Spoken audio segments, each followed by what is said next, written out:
League of Legends, The Lord of the Thousand Year War. This video is purely for entertainment and does not infringe on copyrights or laws. The rights to the novel and image belong to the original author. We do not claim ownership. Don't like waiting and want to listen to this fanfic in full now? Subscribe to our Patreon, where you'll find the best fanfics. Chapter 176. Shadows like to create widows. When Margaret's legion mages locked onto the trail of the looters and arrived at the village of Bamalt in the Valoran plains, they saw a mess after the magic war. It didn't take long for the female general to summon the village chief of Bamalt village, a man who was old and cunning. For some reason, in Margaret's opinion, the old village chief seemed a little depressed. "I'm Margaret, the legion commander of the Narkson Black Iron Guard in the Emerald Territory. I want to ask you, what happened here? Master Margaret, please allow me to explain everything that happened here." After saluting the majestic female general, the old village chief knew that, if he tried to hide something, he would definitely anger this terrible woman called the Heart Eater, and such a price was something he could not afford. What's more, the Yodel mage who saved the village had already left here, so there was no need for him to hide anything. A terrible disaster has occurred here. The foreign warlocks who have joined forces with the Shurimasan bandits have forced us to dig up the earth and rocks, seemingly hoping to dig out some treasures. The village chief carefully observed the female general's expression. Apart from being indifferent and serious, he had nothing to gain, and could only continue to speak. By coincidence, the looters alarmed a Yodel wizard who lived in the stone tower. Yodel wizard? Yes, a strange Yodel wizard. He moved into the stone tower one night a few months ago. This time he used powerful magic to save us and defeated the foreign warlocks, but we failed to keep him. Alas. Where did those foreigners go? They fled to the southeast. If I'm not mistaken, they should have fled to the direction of the Valsu Mountains. What did these robbers dig up? No, the Yodel wizard interrupted their actions. Take me to the excavation site and tell me the story of the Yodel. The village chief bowed to the female general with a submissive look on his face. As you wish. It was late at night. Black Rose Mage Academy, Arcane Magic Genius, Tarina's Mage Tower. Lester opened his eyes and stared at the black shadow that was greedily licking his chest. As if sensing the man's gaze, the twisted black shadow stopped moving and shrank back to the shadow behind. After taking a look at Tarina's mage who was sleeping sweetly on the bed, the man stood up and walked out of the room quietly. After hesitating for a moment, the rich breath of life and the desire for desire still overcame the fear. The twisted black shadow got up from the ground and followed the man out of the room in the form of a wavy slime.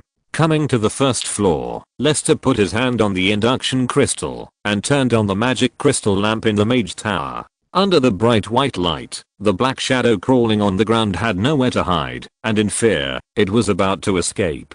"Don't be afraid, I won't hurt you." The squatting man slowly stretched out his right hand to the black shadow, his tone kind and gentle. Thinking back to the time when the man saved him from the terrible woman, the shadow was relieved a little. He approached the man cautiously, hesitated for a moment, and then stretched out his shadow tongue to lick the back of the man's right hand. Although he didn't know much, he knew that the man in front of him would not pose a threat to him. The man in front of him was the only source of desire that made him feel happy. Besides the intoxicating pain and despair, he didn't know how to actively obtain the despair and pain of humans, but now he could taste the pastries that sucked his desires every day by following the man, and he liked this very much. The desire from the man was a completely different kind of food from the pain and despair, but it was more tempting than despair. "That's it, be an obedient little guy, and I will like you." The man let the cold holes formed by the shadow suck on his 5 fingers of his right hand one by one, and then gently placed his left hand on the twisted head of the shadow and stroked it slowly, as if he was caressing a kitten. Sensing the man's love, the shadow was even more delighted, and the harder he licked the man's fingers, the more he conveyed his joy. Calmly observing the half-meter high, horrible, slime-like twisted shadow in front of him, Lester was not sure whether the twisted shadow approaching him was the embrace of pain wandering in the Runeland, but he also understood that no matter whether the unknown visitor in front of him was Evelyn or not, he also had the possibility of training and conquering this shadow creature. This was something that came to his doorstep. If he didn't seize the opportunity, he would be punished by God. staring at the shadow, Lester's mouth curled up.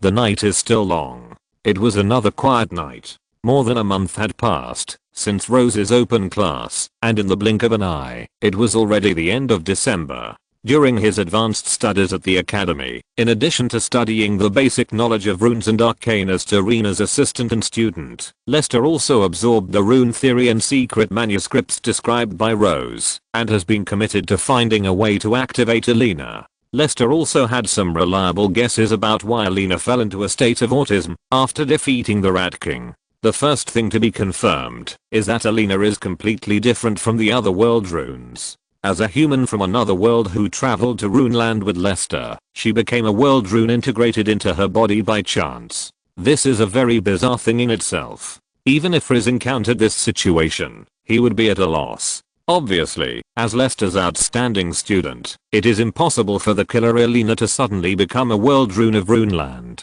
It can only be that during the process of traveling, due to some special reasons or influencing factors, Alina completed the fusion with an existing world rune, replaced or suppressed the consciousness of the world rune itself, and combined with the human body in an unprecedented form of mutation, which would neither let the consciousness of the world rune itself tempt people to fall, lose themselves in the aura of power, nor let the power of the world rune gradually get out of control and cause great damage to the surrounding environment. If I must make an analogy, it is that Alina has become a built-in program that matches the world rune, and has become a driver between software and hardware. It not only regulates the energy output of the world rune, ensuring that Lester cannot abuse the power of the rune at will, causing huge damage to the Runeland invisibly, but also serves as a bridge between Lester and the rune, allowing Lester to use the power of the rune safely and efficiently, and he will not be disturbed by the overly powerful world consciousness. For Lester, Alina's sleep at this moment is more like Alina spontaneously updating the driver after absorbing the world rune of the Rat King, improving the matching degree of software and hardware. Otherwise, the forced fusion of two unrelated world runes will bring about consequences that are not as simple as a computer crash. The explosion of Bang is probably the lightest.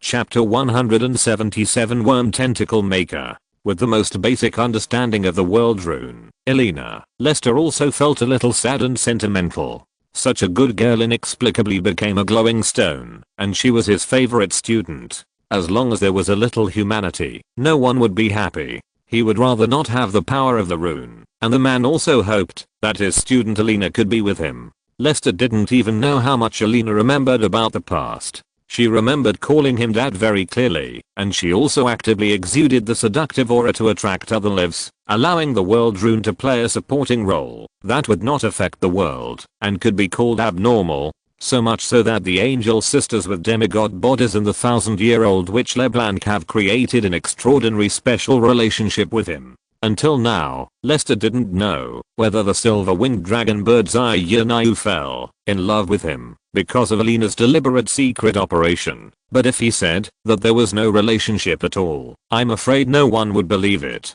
To say that Alina replaced the world rune's consciousness and merged with myself is a coincidence is too stupid. I don't believe there are so many coincidences in this world. It's like I died in a plane crash, but somehow came to the Runeland. Alina became the world rune and merged with me. There must be some internal connection that I can't know. Could it be the Dragon King? There is no point in making random guesses. Lester always understands that no matter which world you are in, if you don't have enough power and status, you will never know some truths hidden behind the scenes. Just like most American soldiers will never understand, until they die, that they are not loyal to a great country all their lives, but just a few older mortals who lie on velvet beds all day, relying on respirators and artificial hearts to stay alive, and can be killed by a fart. Including the president. No one dared to fart next to the noses of those old immortals. This was the only reason that those old immortals could still breathe. Of course, if it was the Mixi sect, it was not impossible to use rare bullets to send the old immortals to heaven. The key point was that it was outrageous that the Mixi sect was banned from entering. In America, the so-called patriotism is nothing more than a carrot hanging in front of a donkey. In this regard, America is fundamentally different from a certain powerful country in the East. Even in his previous life, Lester only understood many disgusting truths after becoming the ace killer recognized by the organization, because the organization itself has an inseparable connection with the forces behind those old immortals, which is why the military always causes legal accidental injuries at the right time. Shaking his head, unwilling to let brainstorming waste more of his time, Lester sat on the sofa with his eyes closed, stroking the twisted black shadow lying on his legs. At this moment, the twisted black shadow, like a Mongolian worm covered with tentacles, opened several mouthparts and sucked the man's fingers from time to time. If you don't look at the shape and appearance of the black shadow, the cool and slippery feeling is perfect for some human heroes with strange hobbies. Instead of considering whether the Dragon King brought himself and Alina to this world, it is better to consider how to speed up Alina's update speed and how to more effectively control the shadow life on his legs. At least make the black shadow slightly more in line with human aesthetics. Evelyn, you are ugly, I don't care, but how can you seduce other men with your ancient god appearance? Lester sighed, turned his eyes away from the somewhat hideous black shadow, and with a pop sound, he pulled his index finger out of the Mongolian worm's mouthparts. The worm contracted its mouth, and its tentacles swayed, looking reluctant.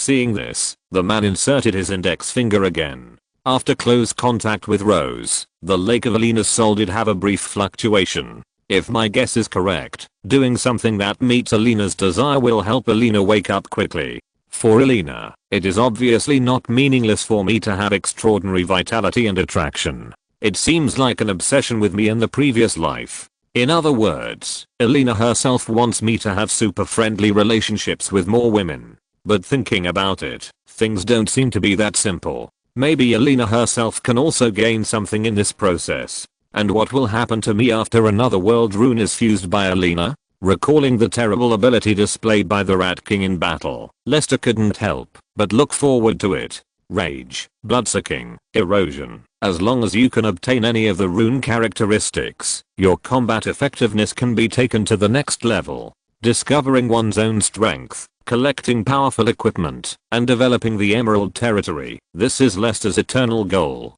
Perhaps when the power is strong enough, he can peel Alina's consciousness from the runestone.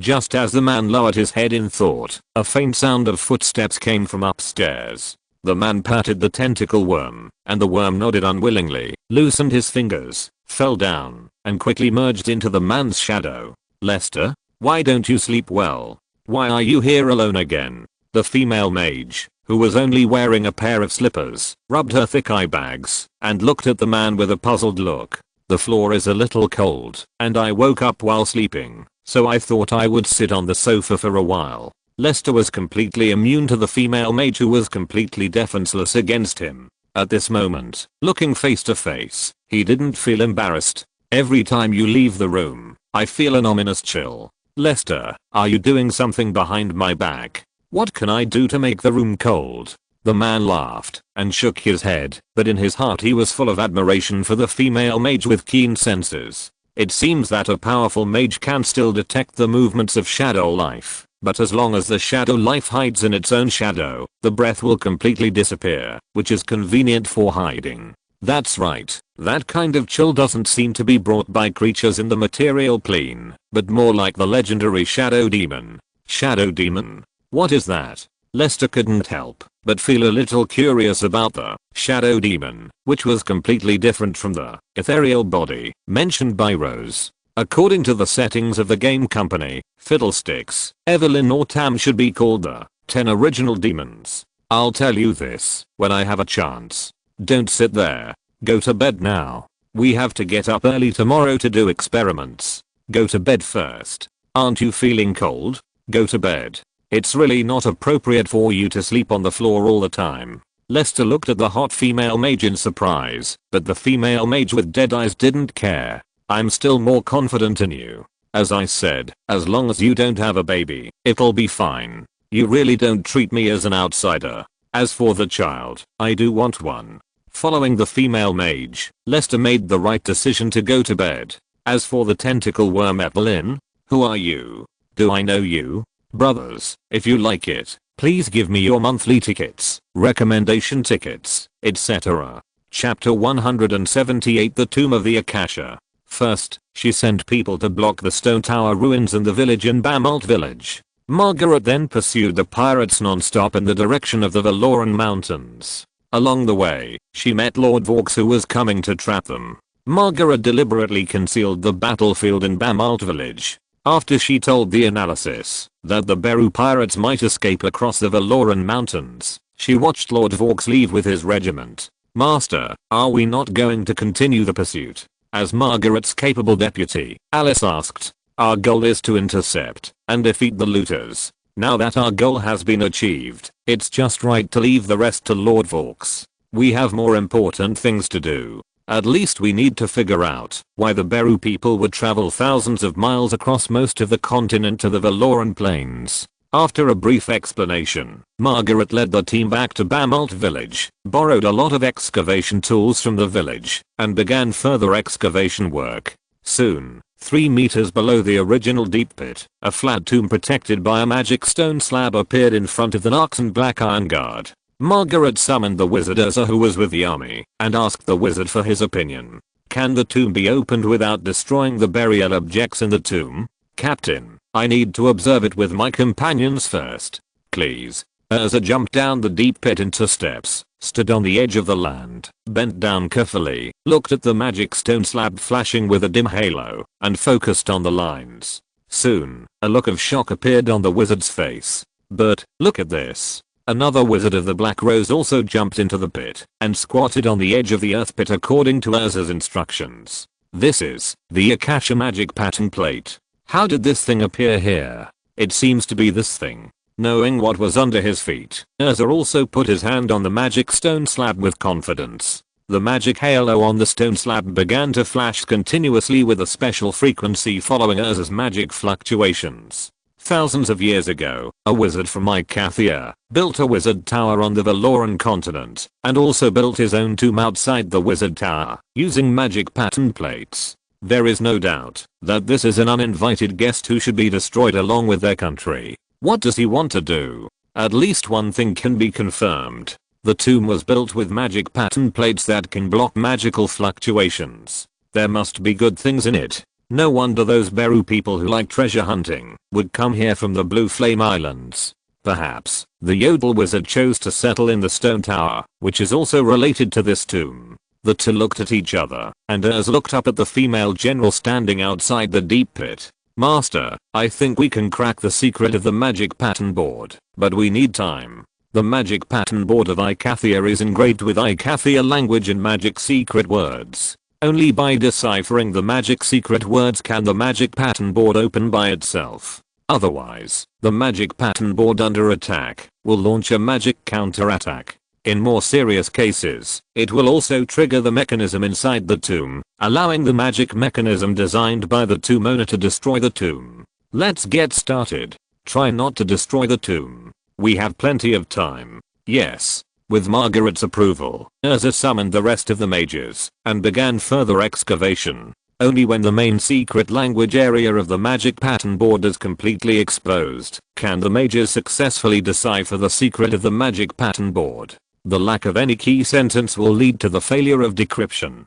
Fortunately, there are no consequences for the failure of decryption. Only by forcible and violent demolition will the tomb self-destruct, which also gives the mages the opportunity to crack the secret. This symbol represents the sun, which corresponds to the sunlight in the Icathian language, combined with the 4 Icathians kneeling under the sun. Taking her eyes off the 6 Black Rose mages, Margaret couldn't help but wonder what good things were in the tomb. A day and a night passed quickly, and the army was still stationed near the ruins of the stone tower, blocking all entrances and exits. After Margaret paid for a lot of supplies from the village of Bamalt, it was enough for the army of 100 people to consume for a week. Time came to the morning of the 3rd day. As the 4th magic pattern board was cracked, Urza, with 2 dark circles under his eyes, pressed his hand on the array of the magic pattern board and performed magic resonance with the elemental symbols according to the magic frequency interpreted by the secret language. After a few breaths, the magic pattern board made a click sound, and the magic core was destroyed, becoming an ordinary stone block.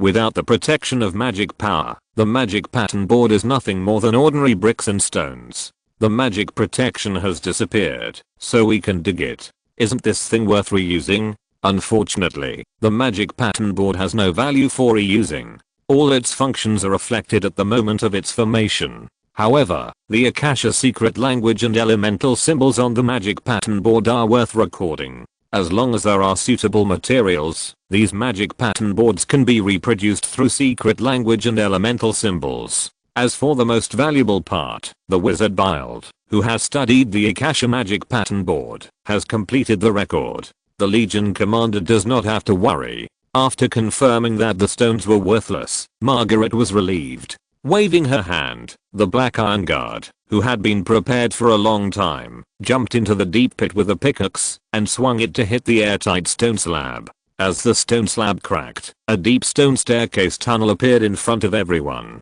2 mages were left to ensure that there was a continuous retreat. More than a dozen good players were selected from the Black Guards and Dark Blood Crossbow Guards. Counting the 4 Black Rose mages, a group of 16 people held torches and went down the stone steps. The underground stone passage along the way did not have the deadly traps she had imagined. Instead, with the explanation of Master Bild, Margaret understood that the magic pattern plate of the tomb was connected to the magic bearing pillars that supported the structure of the underground tomb. If the magic pattern plate was forcibly broken without the secret code, the bearing pillars would be broken and collapsed under the expansion of magic power, burying the entire underground tomb. After exploration, Margaret also figured out the design style of the underground tomb. Like the traditional tombs of Akasha wizards, the underground tomb is divided into 3 parts: the main tomb chamber for burying their own bones, the side chamber for studying and reading magic books, and the funerary chamber for storing burial objects.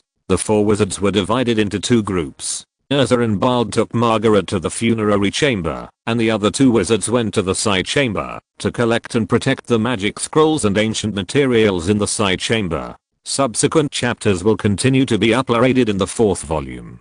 Just glance at the top of the directory when you read it. The appearance of C-172 in the 5th volume is purely due to the system's brain carbon and the author's New Year's trance. We are currently contacting the editor to make modifications. The normal daily update time is still 0001 because it is a cross-volume upload, that is, skipping the 5th volume and uploading directly to the 4th volume. The system will not have any update prompts. Even if I post 100 new chapters, there will be no update prompts on the cover page. The explosion of updates at this time is purely a wink to the blind monk. You can see the new chapters by clicking on the directory. However, because this problem cannot be solved for the time being, I will temporarily cancel the plan of 5 updates a day and restore the 2 update beast. Save the remaining 6 days and 10,000, and continue the 5 updates after this problem is fixed. Everyone remember, Hangai will never stop updating.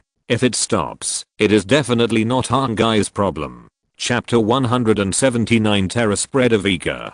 Pushing open the stone door of the funerary room, there was only a dark and hideous ring that looked like iron but not iron, like stone but not stone, placed on the stone pillar of the deep purple rock altar. Approaching the ring, Margaret found that the pattern on the ring was exactly the same as a human face of some dark style. The overall shape was a pseudo-cross, made of some magical material that looked like purple iron and brown copper. There were layers of metal wrinkles on the ring, which seemed to have the function of shrinking. Can I take it off? Without reaching out to take it, Margaret turned her head to look at the expert. After Urza and Beard carefully inspected the altar, they nodded to the female general. Captain, it's completely possible. This altar does not have any magical fluctuations or mechanical structures with sensor properties. After getting the affirmation of the 2 wizards, Margaret no longer hesitated and took the ring from the circular groove on the purple stone altar pillar. At the moment the ring left the groove, a strong magical fluctuation suddenly erupted from the ring as the core and quickly spread in the tomb. Sensing the fluctuation of magic, Urza frowned, and then his face changed drastically. Master Legion Commander, it's Icathia's destruction type undead magic. Get ready for battle. As if something was activated, the inconspicuous half-meter high burial jars shattered one after another, and the incomplete skeletons were quickly reorganized under the power of the destruction magic. With the sound of bones crackling, dozens of tall undead skeletons were constructed. Seeing that Urza had already begun to guide the magic, Margaret stopped the man. "Don't be afraid, everyone. I seem to be able to control these skeletons." Urza did not stop guiding the magic, but just looked at Margaret doubtfully, until Margaret held the ring, personally came to an undead skeleton, and ordered the skeleton to kneel down. "It's really amazing. This may be a place of inheritance for the destruction wizards of Acathia." The sea beast priest Sasha led the remaining Beru people to retreat all the way to the southeast. According to the secret route scroll, they successfully found a mountain passage through the mountains in the cave on the mountainside at the northern foot of the Valsu Mountains. When they saw the sky again, the Beru people had successfully crossed the majestic Valsu Mountains and left the Narksan pursuers far behind. The unfortunate General Vaux was still playing hide and seek on the Valoran plain. Bypassing the mountain foot village called Kulsala, the Beru people quietly followed the Rockland plain all the way south, came to the long agreed hidden sea outlet, and boarded the Beru people's snake-shaped warship. "Did you get the things?" The sturdy priestess greeted Sasho, but did not see any joy on the face of the male priest. "No, I just encountered some accidents and almost couldn't come back." Glancing at the remaining people of the same tribe, the priestess raised her eyebrows. "So many people died, but we got nothing." Shaking his head, Sasho seemed a little depressed and walked towards his cabin. "At least you can still see me. Now that it has come to this, the priestess has nothing to complain about and can only accept the reality of failure. With all the siren skulls used up, it is obvious that they have encountered an invincible enemy. In this way, it seems that they are lucky to come back alive." Waving to the captain, the priestess followed the man. She knew that the man in front of her needed a woman now. "Let's go home." Yes. More than a dozen snake-shaped warships left the coastline of Rockland Plain, facing the afterglow of the sunset, and sailed towards the east. In the cabin, two people were making love, venting their desires, until the waves subsided. "Sasho, maybe we can make a deal in Zon to make up for the loss." Vega decided to leave the dark people who accepted his rule. This was not only because the mage tower where he lived had been reduced to ruins in the battle, but more importantly, Vega found that he had been too lazy recently, so that he accidentally let go of those evil wizards who liked big tentacles. Is this good? This is not good. It is an unforgivable shame that I failed to take down those tattooed wizards with the arcane 5 whips. Covering his magician's felt hat, feeling the fluctuations of the portal of Bandle City, the Yodel subconsciously went west. For many days and nights, Bandle City was their last hope, but the Yodel lost themselves and forgot Bandle City in the painful torture and loneliness. Perhaps, even the Yodel themselves did not know whether they would take a second look at the light circle of beauty and hope when they passed through the Bandle portal. In fact, when passing through the Bandle portal, Yodel Mage deliberately avoided the warm light and walked into the depths of darkness alone, continuing to find his own lonely path. "I'm the great lord of evil. I'm an evil mage who pursues the most powerful magic and rules the world with darkness and destruction. I don't need those useless and naive companions. I want to spread terror and darkness, obtain more evil witchcraft, announce my reign of terror to more people."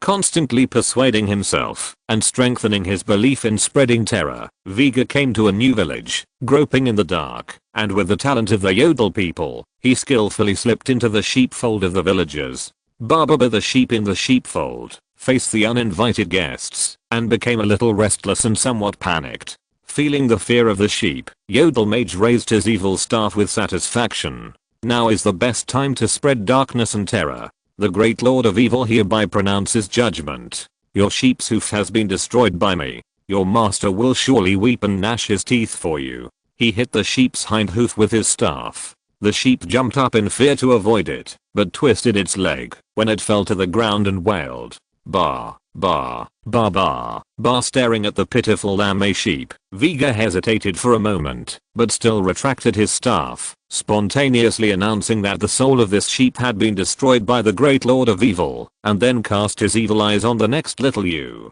"You are the second one. Give up." After thinking about it, he felt that it was not a good idea to use the staff, so Vega picked up a pile of fresh sheep dung from the ground and threw it hard on the little you's clean face. Pa. Meh staring at the ewe that was disfigured by his own terrorist attack with pride, Vega laughed and walked towards the third innocent lamb. The next morning, the male villager in charge of looking after the sheepfold came to the sheepfold while dozing off. The moment he opened the door, he let out a woman's scream of fear. In just a moment, a large amount of human evil was smeared on his face, causing the villager to lose himself in fear. Who the hell stuffed the sheep dung ball into the door frame for me? Woohoo. My sheep. Have you been baptized by dung beetles? Who did it? Which bastard did it? Chapter 180 The Flower of Evil Blooms in Tragedy. Respected Lord Lester, my lifelong love, please allow me to report to you some important events that have happened recently. While I was chasing the looters, I discovered the real purpose of the Beru pirates. The reason they landed from the southeast coast of the Blue Flame Islands. The Beru people living on the islands call them the Serpentine Islands, and invaded Naxos was just to dig for magic treasures. I have obtained sufficient evidence that the Beru people have special secret methods to find magic treasures, otherwise they would never have crossed half the world and ran from the Blue Flame Islands to the Valoran Plains to carry out fixed point excavation work. Unfortunately, when I chose to hand over the pursuit to Lord Orcs, he only demonstrated his own incompetence from beginning to end. In the pursuit of the looters, he gained nothing, except killing dozens of cattle and sheep. I deeply regret this sad result and I also hope to get your understanding. Fortunately, we did not gain nothing. In addition to the corpses of hundreds of sand bandits and a few Beru pirates, I also excavated a tomb from the Icathian destruction mage in the village of Bamtel in the Valoran Plains, and obtained a strange magic ring from it. If defined according to the Magic Equipment Atlas that you personally drew, the ring should be a magic equipment called Dark Seal. After careful testing by several mages in Urza, it has been confirmed that this ring has the function of controlling the resurrected undead skeletons and storing violent dark magic. The wearer can resurrect the nearby dead by stimulating the undead magic on the ring, and can also increase the wearer's own magic level by killing and absorbing the soul energy of the dead. In addition to the Dark Seal, I also found several undamaged scrolls in the tomb of the Icathian destruction mage. The scrolls recorded several complete ancient Icathian destruction spells. I thought these things might be useful to you, so I made a few handwritten copies on my own initiative and sent them to you through the Nightblade Killer along with the secret letter and the Dark Seal, hoping that they would be helpful to you.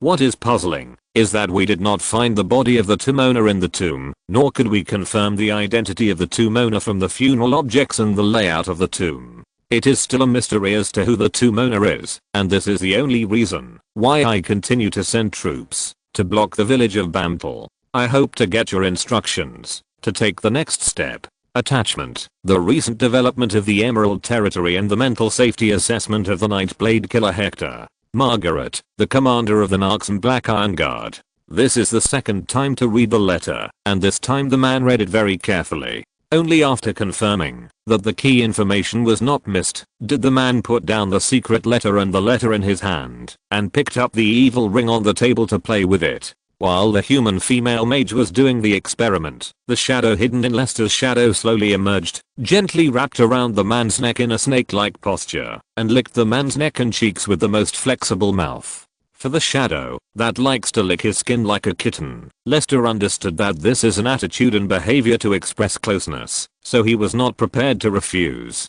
At this moment, the man thought of Hector's matter instead.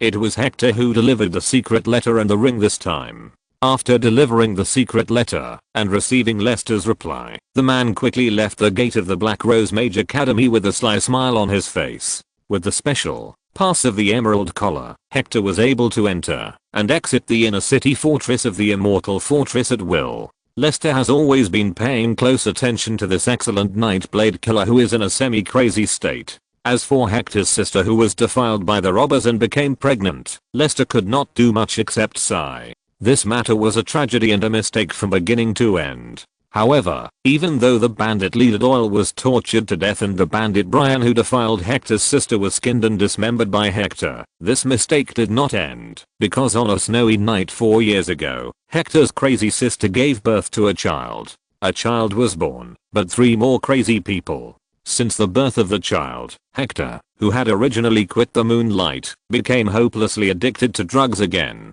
For his sister who never recovered her personality, the powerless Hector could only take a laissez-faire attitude. However, Hector watched his sister enter the lactation period and insisted on feeding the bandit's bastard with a dog-like attitude, and even did not allow his brother to kill the bastard. In desperation, Hector seemed to see the teacher who brought him humiliation again, and came back to laugh at him in person, just like the night when he shed his parents' skin. During that time, like a bomb whose fuse was about to burn out, Hector's mind entered an extremely crazy state, and even Morris had to be prepared to kill his companions in the beginning. Fortunately, after being enlightened by his companions, Hector took the initiative to find prostitutes in the nightclub to vent his anger many times, which made the man on the verge of collapse walk back from the edge of the cliff of complete madness, at least not continue to be as crazy as before. As for the ending, that the dog sister without consciousness and personality chose to use her life to protect the robber's bastard, Hector, after despair, because he could not kill his sister. The man had to accept this desperate fact that could not be described as despair, and finally tied the dog sister and her dog son together with an iron chain, so that the mother and son depended on each other. 4 years passed in the blink of an eye. The son of the robber grew up under the care of the dog mother who was tortured by his father. However, because of the training and conversation of the Nightblade killers, coupled with Hector's language education, the robber's bastard was not like his mother who could not speak human language. The only problem was that the boy's voice was too sharp and terrible, which made people feel uncomfortable. This was a child who could be killed at any time. This was a child who had never seen the sun for more than 4 years, since he was born. His face was as pale as a dead person. He had no concept of life and death. His view of human life was like grass growing in the abyss. He didn't care. Except for the dog mother who was willing to protect him with her life, no one would become his friend. He lived in the Nightblade killer headquarters from childhood to adulthood. All he saw and heard were the scenes of the Nightblade killers torturing prisoners. This smart child was crazy from the beginning. From the moment he was born in Hector's sister, this child was a mistake. A mistake that should not exist. Lester had always thought so, until 3 years ago, when he went to the Nightblade headquarters, and accidentally heard how Hector addressed and educated his nephew. Sacco, you must smile and kill like your bastard father, and you must be loyal to the Emerald Territory like your dog mother is to your bastard father. Open your mouth and never cry, raise your wrist and never relax, hold the throwing knife tightly, and learn assassination techniques from me. Remember, your life is given by Lord Lester, and you must serve him with your life. Whoever he tells you to kill, you must kill. If he tells you to die, you must die. Do you understand? Little bastard. Do you understand? Answer me, bastard. Do you want to die? The tyrannical uncle who forgot to smile fell from calmness to madness. The man had already pressed the dagger on the boy's neck, and the thin blood stain gradually opened, and his life was hanging by a thread. This was the only love he could give to his nephew, and it was also the only reason to ensure that he would not go crazy and kill his sister. Lester clearly remembered how the boy's face was twisted when he was standing outside the door, looking down at his cut neck, letting the blood slowly flow down. The boy showed a sincere and sunny smile. Hey, uncle, I understand. As long as you don't kill my mother. The bastard Sacco is a dog of Lord Lester. Thanks to the editor, the small problem has been solved. 3 more chapters will be added today. Please recommend, vote, comment, reward, anything is fine. Chapter 181 The Clown on the Chessboard of Fate. Has the fate of Sacco been influenced by me? Lester was a little scared about the fact that Hector's nephew happened to be named Sacco. He was not afraid of the clown, but of fate. If a demon clown was destined to appear in Runeland, then if he had not traveled to Valoran, had not led the Narcs and soldiers to defeat the headless bandits who invaded the village from the south, had not rescued Hector, trained the Nightblade killer, and had not allowed the Nightblade killer to go north for revenge, Then would Sako be born in the territory of the bandits one day and embark on the path of the demon clown? After thinking for a long time, Lester came up with an answer. The process is unknown, but the result will always happen. Whether he exists or not, there will always be a demon clown named Sako appearing in Runeland, and he cannot change the result of the clown's appearance. The man's face was a little ugly, which made the shadow that had been entangled with the man more worried, and his movements could not help but be much smaller. If the Battle of Angels is destined to have a deceased person who is closest to the Angel Sisters as the prelude to the Sisters split, then has he now replaced Zerum's position and become a destined victim? If the cause and effect cannot be changed by one's existence, then what is the meaning of all the efforts that one has made? Become a spider struggling on the web of fate. The web that one has worked so hard to weave eventually becomes a grave that buries oneself? Or become a puppet in the hands of some great being? Taking a deep breath, Lester grabbed the shadow on his neck and pressed it tightly against his face with a somewhat violent action. Even if he didn't want to admit it, he knew that he was out of control. The shadow on his face felt as soft and smooth as cotton candy, but it was just a little bit cold, which just allowed the man to get a moment of respite and calmness. The shadow was a little overwhelmed. At this moment, the man brought it nothing but rage, and the taste of rage was like a bitter leaf compared to the painful despair and sweet desire. It could not get any pleasure, except the disturbing taste. Just because this was what the man brought it, it was willing to accept it completely and taste the man's tyranny. It didn't want to be abandoned by the man. Putting Evelyn on his face, as if rubbing the shadow into his flesh, Lester said in a muffled voice, "No matter what you are, from now on, you are called Evelyn. You must be called Evelyn. You belong to me. You can only belong to me. Do you understand? You belong to me alone, Evelyn." Outside the wizard tower of the cursed wizard Estant, Tally hurriedly left the door. After Tally left, two men in ordinary wizard robes walked out of the path near the wizard tower and slowly walked towards the residential area. "Talia, that girl Tally may have become suspicious of me. Dylan, so what? Will you not be tempted, just because wizard Tally is suspicious?" The wizard on the right smiled confidently. "Come to think of it, except for mages with the strength of Mentor, I have never seen a woman who can resist the forgetfulness potion. But you are willing to put so much effort into the arrangements this time. I think you are really obsessed with it. That is a student arranged by Ms. Rose. You dare to touch Rose's student. You are really not afraid of death. If I cooperate with you, I should consider my way out, so as not to be killed by you. I just can't stand the arrogance of that girl.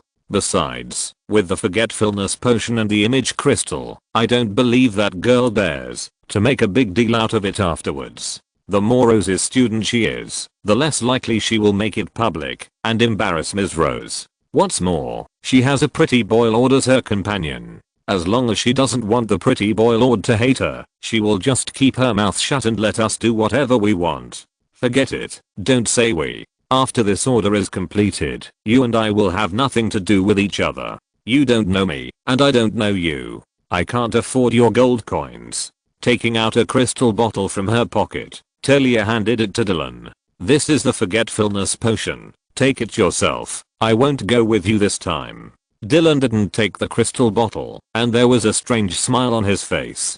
"Talia, you don't really think you can stay out of this, do you?" Her face changed, and Talia took a step back. "What do you mean? Are you going to destroy the bridge after crossing the river? After doing this with me for the last time, I will complete the Black Magician assessment, successfully upgrade and leave here, and when I leave, no one will know what you did. You are such a fucking bastard."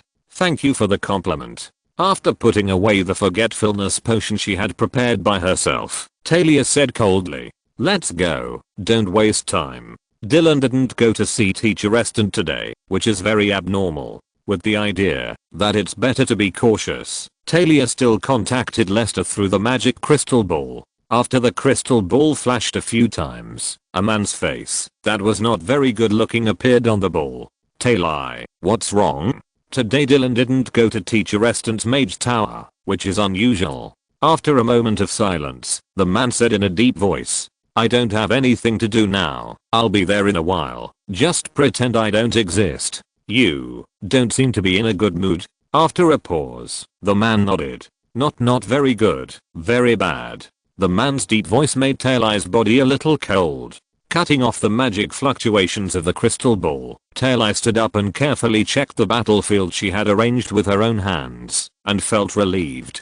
Dylan would definitely not be able to attack her in a crowded place, so she could only stay in a single room. After arranging so many things, she was not powerless to resist. She held the magic steel fist dagger given by the man in her hand, and practiced quickly clenching and stabbing. The female mage was still very satisfied with her proficiency. Dong dong dong. Someone knocked on the door, and Tail-Eye's face tensed instantly. Who is it? Master Tally, it's me, Eunice. Relieved, the female mage walked to the door, and was about to open it, but suddenly realized that her neighbor Eunice would never say that she was Eunice. She would only say, it's me, Master Tally, I want to discuss magic with you. Or can't you recognize my voice? And so on. Moreover, it is not difficult to change the voice with magic. Wait a moment, I'll put on a piece of clothing first. Stepping back, Tally took out a special anti-poison pill from her pocket, swallowed it in one gulp, and used a flint to light the stun incense bottle placed in the corner.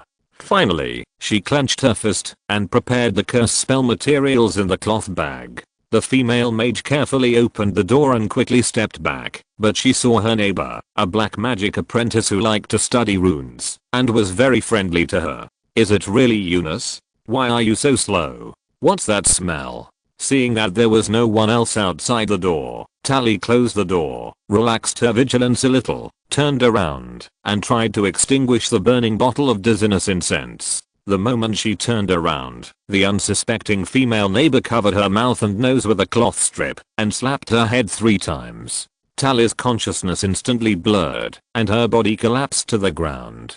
I'm sorry, Tally, I gave you a chance, but you didn't take it. The most important thing is that I had no choice. The fist fell to the ground. Eunice, who was relieved, bent down and touched Tally's robe pocket despite the dizziness, then picked up the cloth bag and flipped through it. Her face changed. No. She stood up and wanted to open the door, but her body had already lost control. Eunice's face showed a little more relief and admiration. Awesome. Plop. Chapter 182 The Operation That Failed. Dylan and Talia stood at the door of Tally's room with grim expressions, but the tightly closed door had not been opened for a long time. Eunice, that stinky bitch, is she playing tricks on me? How dare she? Maybe something happened.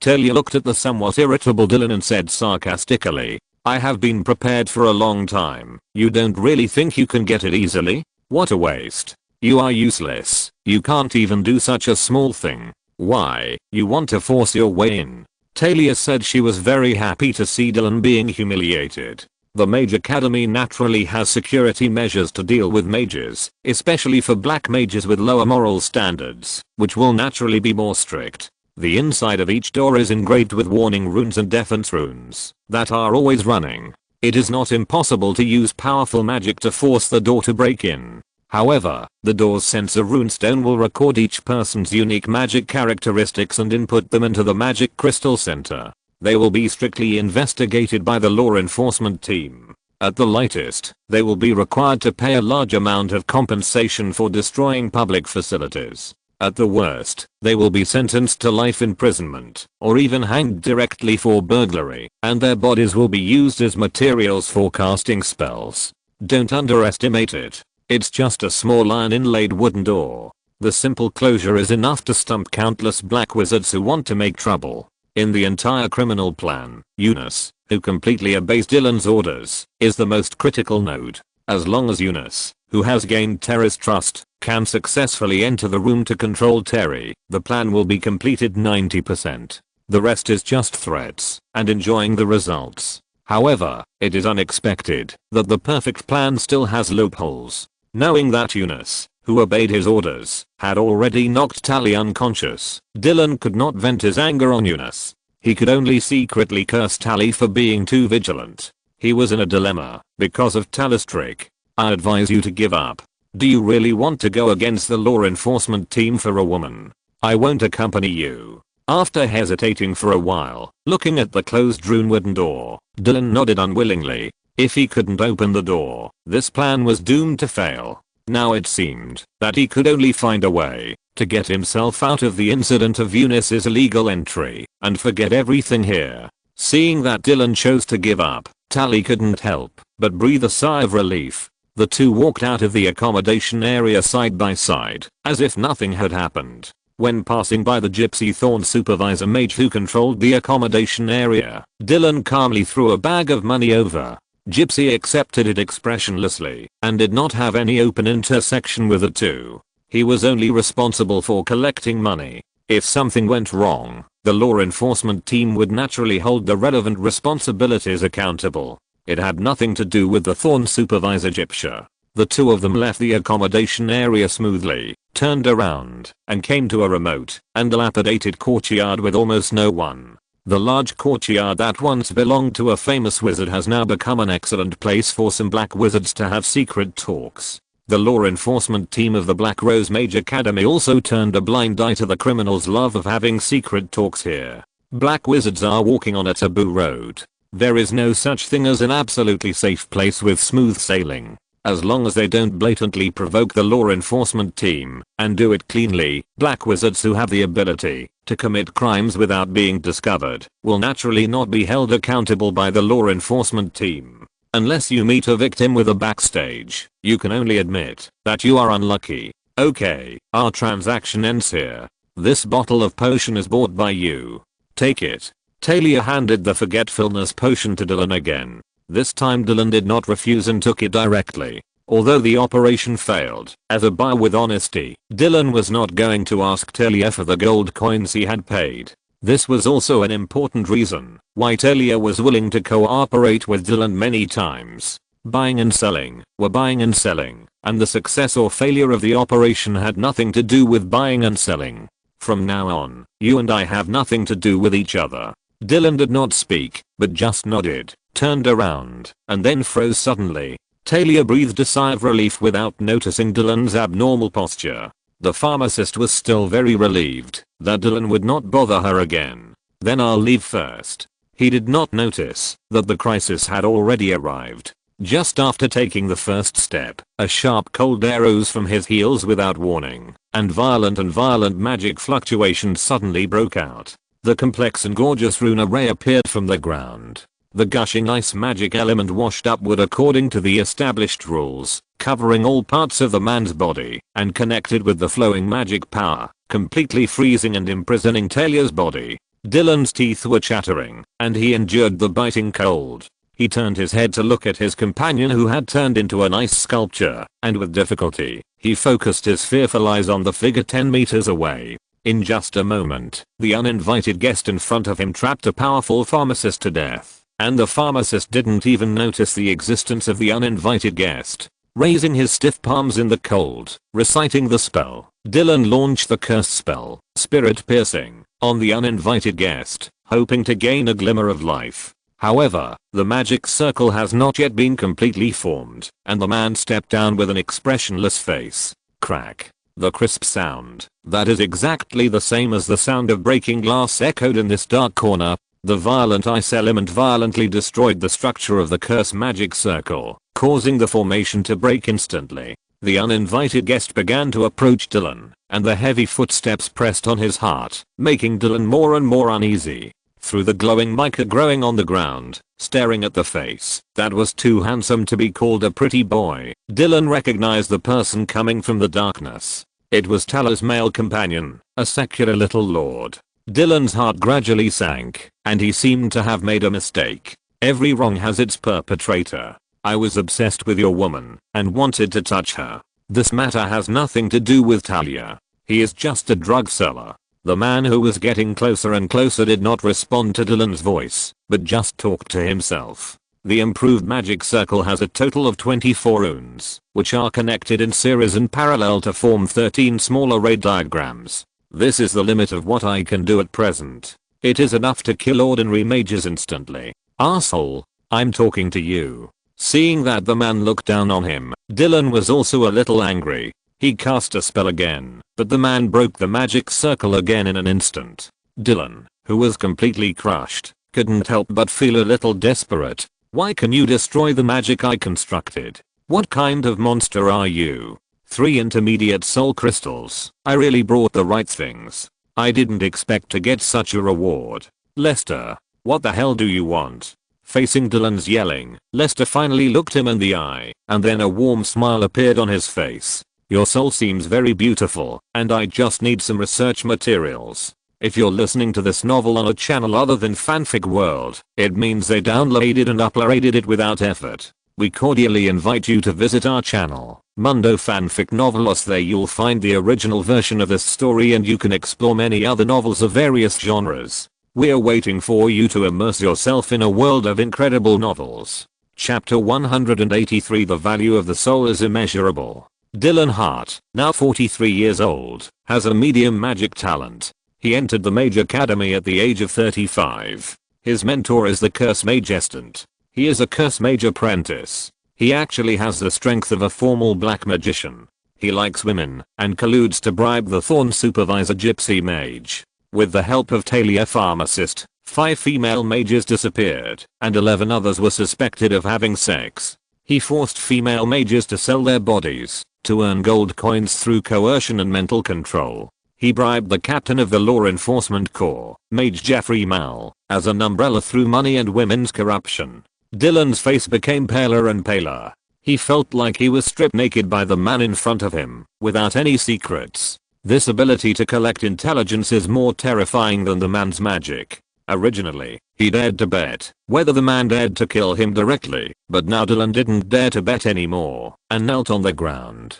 This is the man he really can't afford to offend. Master Mage Lester, I was wrong. I'm willing to pay all my worth, a total of more than 1,000 Shurima gold coins, and all other magic materials in exchange for my worthless life. Please let me go. Your woman is safe and sound, and I didn't take any advantage. If you kill me, you will get nothing. No, your life is worth more than you think. In Dylan's desperate look, the magic circle appeared, and the ice completely imprisoned the man's hands and feet. Lester took out a soul pyroxene from his pocket, and his face showed a bit of cruel tenderness. Believe me, Mage Dylan, your soul is more precious than 1,000 Shurima gold coins, and 1,000 Shurima gold coins are really not much for me. After all, I'm a lord, and I can still take out hundreds of thousands of gold coins. The ice completely covered the man's body. Lester put the soul crystal on the man's forehead. The coldness eroded his body, and Dylan's consciousness gradually blurred. On the other side, imprisoned by the ice, Talia watched in despair as the originally colorless and transparent soul pyroxene gradually emitted colorful light. Losing the essence of the body and soul, the victim's body gradually shrank. He knew that after Dylan's death, it would be his turn soon, but he racked his brains and couldn't think of how to convince the terrible ice wizard so that he would not turn into a glowing stone. As the colorful light of the soul pyroxene became more and more dazzling, the frozen Dylan completely became an empty shell. Lester placed his hand on the ice, and the magic vibrated, and the dead body turned into ice crystals all over the sky, leaving no trace. Talia didn't expect that the man would be so cruel and ruthless in killing and destroying corpses, as if he had done the same job countless times. The man in front of him was not a normal person at all, but more like an executioner. Smelling Talia's fear and pain, a twisted black shadow jumped out from behind Lester, swirled around Lester's body, and approached Talia's frozen body with a dark mouth, showing an excited and happy posture. Greedy little guy, before this man dies, he still has enough pain to taste. Come together.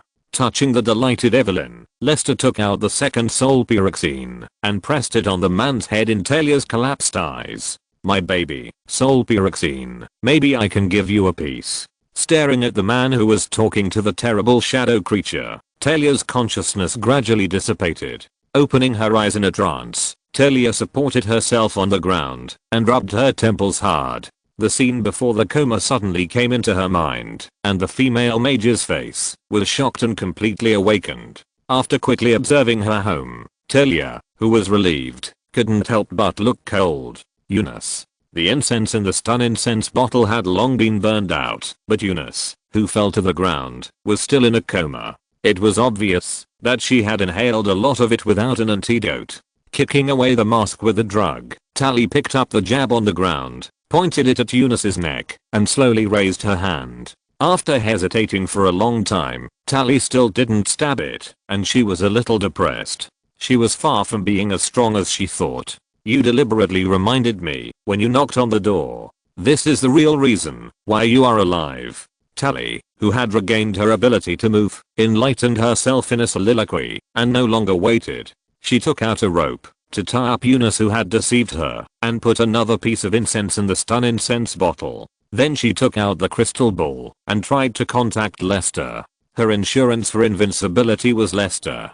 Dong dong dong. Tally, put down your crystal ball. It's me. Listening vigilantly to the familiar voice coming from outside the door, this time Tally believed the other party without hesitation. Before he entered Tally's room, the remaining incense in the room was about to rush into his nose. Out of the killer's instinct, Lester frowned and quickly stepped back a few steps, holding his breath for a moment. He was a little puzzled by the man's actions until the man pointed to the stun incense bottle in the corner. Tally suddenly realized and hammered her hand and took out the spare antidote pills from the secret cabinet at the head of her bed. After taking the pills, Lester walked into the room and closed the door. Open the window and get some fresh air. It's safe now. Looking at the female mage apprentice Eunice, who was still quite pretty, Lester knew without guessing that this person must be a chess piece controlled by Dylan. Turning his head to look at the female mage who pushed open the window, Lester nodded slightly. In this test, although Tally's performance was far from excellent, she also proved that she had basic self-protection ability. Lester never had higher requirements for the barbarian female mage. Being able to guard the door and repel the enemy was enough for the man. It was much more convenient to destroy the body in the abandoned courtyard than in the room. I believe that the barbarian female mage also learned a lesson and understood the important truth of not trusting others easily. The problem now is how to deal with Dylan and Talia's affairs after their death, as well as the unconscious female mage in front of him. Killing is simple, but the complicated part is how to stay out of it after killing. Brother Lester. Woo woo woo.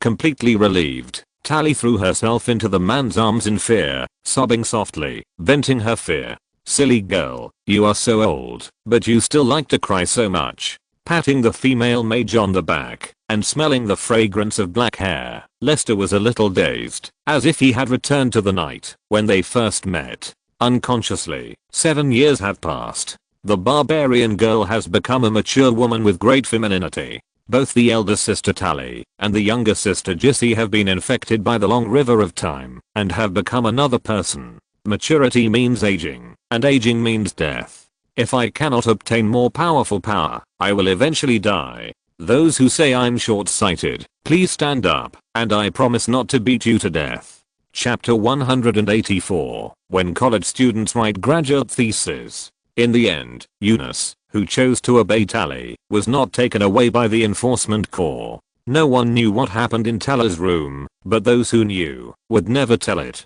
Undoubtedly, this was a standard legal ending, and the Enforcement Corps was happy to have nothing to do. However, the missing apprentices Dylan and Talia were reported to the Enforcement Corps by their acquaintances on the third day. When the Enforcement Corps was about to investigate, the captain of the Enforcement Corps, Mage Jeffrey Mal, and the Thorn supervisor Mage Gypsha jointly issued a wanted order, announcing that the two apprentices had concealed their own strength, stolen and raped several female apprentices, and fled the Mage Academy for fear of crime. Several female mages were willing to testify publicly, and the Gypshia mage, who was the head of the accommodation area, provided several video crystals of Dylan entering and leaving other people's rooms at will. The guilt was proven, and the two people who fled for fear of crime would face the lifelong pursuit of the Black Rose Law Enforcement Corps mages. Facing his own negligence, the Gypshia mage voluntarily resigned from the positions of Thorn supervisor and head of the accommodation area, and went to the Law Enforcement Corps to personally join the ranks of hunting down the defectors. The female mage apprentice who was coerced and controlled gained freedom. The Gypshia mage and the mage Jeffrey cleared their relationship with the criminals. Tally received thousands of accommodation compensation from the Gypshia mage and a forced loyal female neighbor, and Lester received 2 intermediate soul pyroxenes, including the forgetting potion, the formulas of several potions, and the actual combat experience of the rune array. The happy ending brought the incident to a complete end. Only a few people who had key intelligence understood who killed the two defecting criminals. Life in the academy continued, and soon it was the first day of February in the 8th year of the Narkson calendar. All apprentice mages had to take a performance test. Since each magic instructor gave different questions, the performance test Lester faced was different from Tally's curse magic ability test. Within half a year, use known magic runes to create an unknown magic array and briefly describe its function and principle. This was the question that Tarina asked Lester. Its difficulty was enough to pass the joint review of the magic instructor group 100 times, which was comparable to asking a newly enrolled college student to complete a graduate thesis. Even the most stringent performance reviewer had to sigh and say, "Master Tarina is too unkind." In Tarina's magic tower, a serious discussion was going on. "As my student, you must do things that are the scando even in the middle." Master Tarina was conscientiously educating her students and assistants. "My teacher, are you really so confident in me?" Lester's thoughts had already drifted to the rune array. "Speaking of which, for me who has mastered modern knowledge, it is not difficult to obtain new functional arrays by arranging and combining rune matrices, as long as I'm willing to spend time. Of course, you are my unique student and a magic genius." After a sound, the talented female mage who could not bear the humiliation fell into a semi-comatose state, and Lester had to prepare. After the female mage lost consciousness, the man's shadow, a plump female body in the form of a shadow, climbed up from the ground, surrounded the man's body, and gently, "Evelyn, you are already so skilled." It was hard to refuse the kindness. After hesitating for a while, Lester was ready to experience the empty and boring vulgar pleasure. This tireless, shameless shadow demon is much harder to serve than his dead-eyed teacher. After the daily passion, he got new rune charge, and his mind entered the super agile state of the great sage, which is just right for a search. After paying enough Shurima gold coins, Lester brought Evelyn, who was hiding in his shadow, to the magic study room. Alchemy table, magic energy conductor, magic extractor, array energy storage crystal stone wall, and element stripping device are the most basic configurations of the magic study room. Compared with the more high-end Tarina Magic Laboratory, the things here are just right for developing new rune arrays. When he first started learning rune magic, Lester often visited here. He came to the magic extractor and connected the magic energy hose of the magic energy conductor to the magic extractor, the array energy storage crystal stone wall and the element stripping device. Lester pressed his hand on the magic extractor and began to transmit and purify magic power. The magic power mixed with various element was transmitted to the element stripping device through the magic energy conductor. After the element stripping device completed the element separation, it was input into the magic extractor for further purification. Finally, the purified magic element were input into the crystal stone wall of the array energy storage through the magic energy conductor. For me, the affinity of ice element can reach 97% magic purity, the affinity of water element is 95%, and the affinity of the remaining fire element, wind element and earth element is about 90%. It is very simple to construct a high purity magic rune that meets the requirements of the new array. Speaking of Versailles' remarks that were enough to piss off other mages, the man patted Evelyn, who was lying pitifully on the side, and signaled the greedy shadow demon to stay away. The man stared at the magic energy value on the magic energy conductor, stopped the magic transmission after reaching a suitable peak, and came to the crystal stone wall of the array energy storage. At this moment, a considerable amount of 4 basic magic element with a purity of more than 95% have been stored on the crystal stone wall, as well as ice element with a purity of more than 98%, which are enough for Lester to carve runes and construct a new array system. Unlike arcane magic that relies solely on talent, the principle of rune formation is to construct symbols with special properties through the abnormal balance of magic element of various systems, and then link runes of different properties by establishing two-dimensional plane coordinates to form a stable plane magic conduction structure, which continuously diffuses outward and adds new runes. After multiple runes reach a stable balance, a basic magic array is formed. As long as the magic element are input stably, the array can achieve the expected casting requirements. The more powerful the magic array, the more arrays and runes there are. Each magic array has a stable threshold. If the threshold is exceeded, the magic array will self-destruct and release all the magic element input into the magic array in a disorderly manner. The lighter ones will self-destruct, and the heavier ones will form a big explosion. This is why Teacher Tarina always makes herself look so dirty. During the operation, I must also try to avoid the rune array exceeding the stable threshold. After all, the things here are not cheap. Chapter 185 Magical Research in the Tyrant's Underground Castle. After determining the basic direction, Lester placed his hand on the crystal wall and used magic to guide the 5 pure magic element that had been purified and stripped in the stone wall, carefully blending and recasting them to construct the first basic rune. A basic rune that looks like a tadpole, with 2 circles inside and outside, with ice element as a core, can stably output the 3 magic element of water, ice, and wind, and strip more than 90% of the earth and fire element. Not enough, not enough, it must reach a purity of more than 95% to increase the lower limit of the stability threshold, guiding the formed rune to completely dissipate in the magic devouring crystal through the conductive hose. Lester once again mobilized the magic element and began the process of constructing the rune. Evelyn, who was standing aside, kept changing her slender figure in the shadows, making the big ones bigger, the small ones smaller, and the curved ones more curved. The shadow demon kept trying to attract the man's attention, but the man always focused on the damn circles and crosses, which made Evelyn a little discouraged, and almost turned into a tentacle worm. Although it still didn't understand why the man sometimes greedily came into close contact with it, generously feeding it with its powerful vitality and desire food, and sometimes ignored it, and refused to pay attention to it, no matter how it asked. But after absorbing 3 soul pyroxenes, in addition to learning how to change the form that the man liked more, it also understood its position a little, and recognized the name the man gave it. Between Evelyn and the man, Evelyn was a parasite. Apart from some complex desires and emotional fluctuations, Evelyn could not bring anything to the man. On the contrary, Evelyn was very dependent on the man, demanding the man's inexhaustible survival energy, and evolving and growing rapidly. Evelyn, who realized this, could only make herself more obedient to the man, and dared not disobey the man's orders. Even if the nature of her life form told her that she could hunt for new survival energy more freely after leaving the man, Evelyn could not imagine how bad and sad she would be after leaving the man. She was so busy just looking for food, how could she have time to eat so much every day?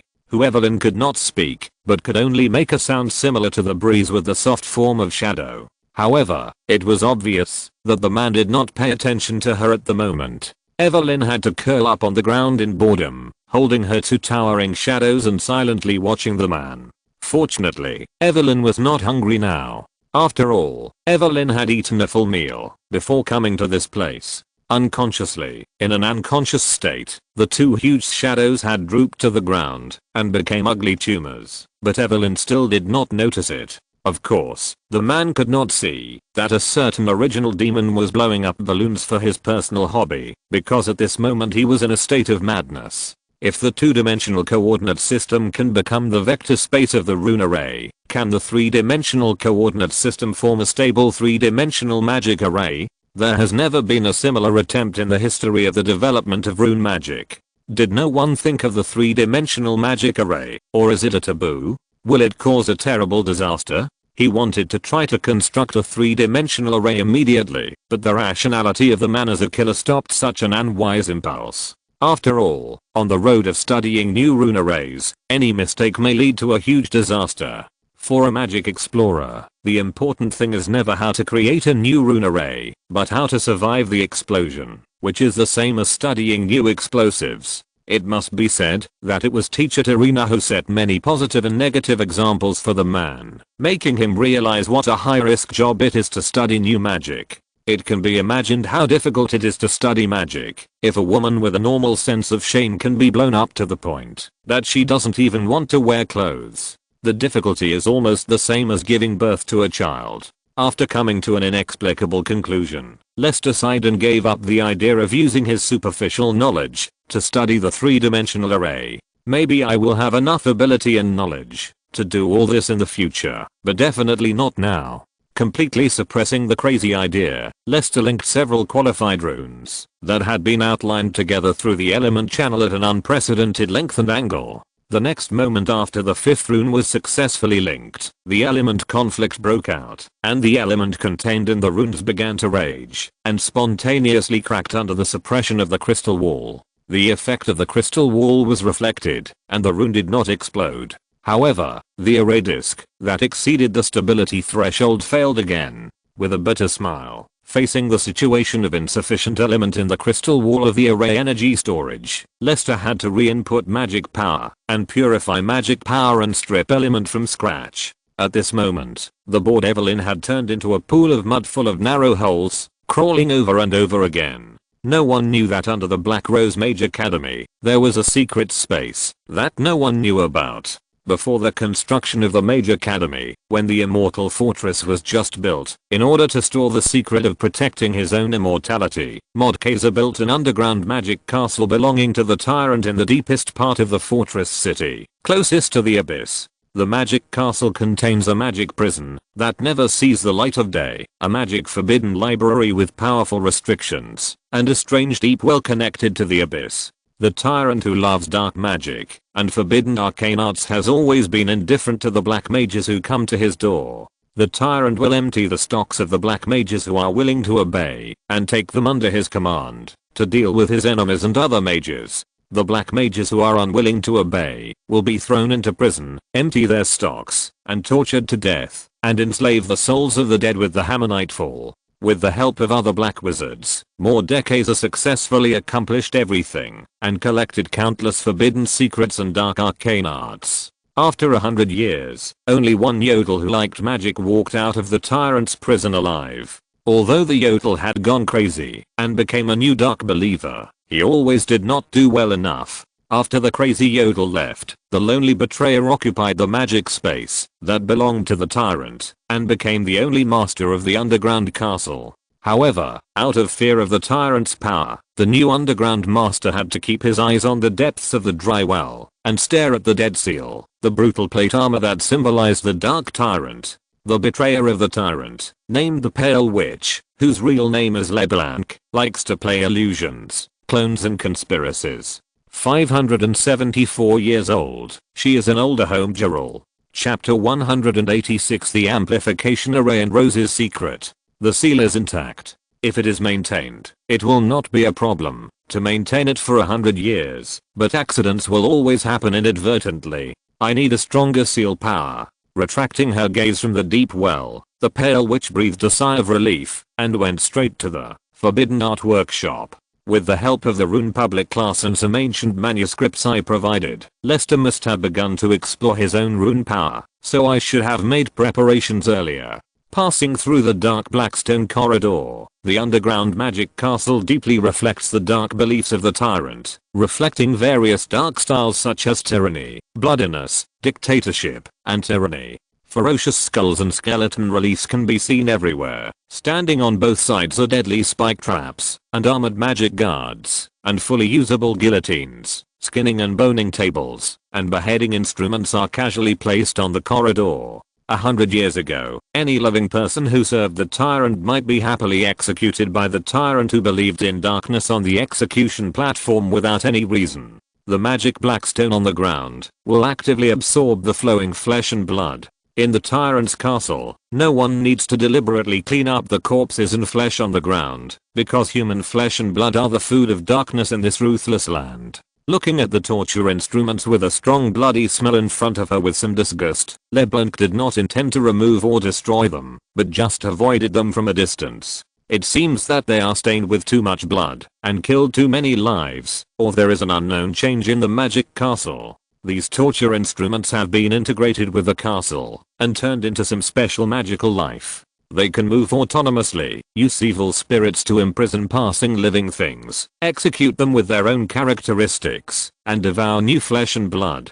Even if these magic torture instruments have remembered the breath of the new owner and will not attack the new owner of the castle is unwilling to have any recognition of some of the tyrant's legacy. Arriving at the Forbidden Art Workshop, LeBlanc closed the magic door and came to the large assembly table. On the assembly table, Some special magic materials have been placed, including pure magic blood, Barras magic root, snowman core, cursed ashes and other materials that do not require special storage. In the magic cabinet next to it, various magic materials that require special storage environment are sealed at low temperature, including the secret of the immortality of the Pale Witch and the essence of the witch's Perkespison, the witch's clone. The new flesh material is still a little short. I need more dragon blood and perfect bones. I'm afraid that more living materials will be needed. Although she said so, LeBlanc's actions did not stop.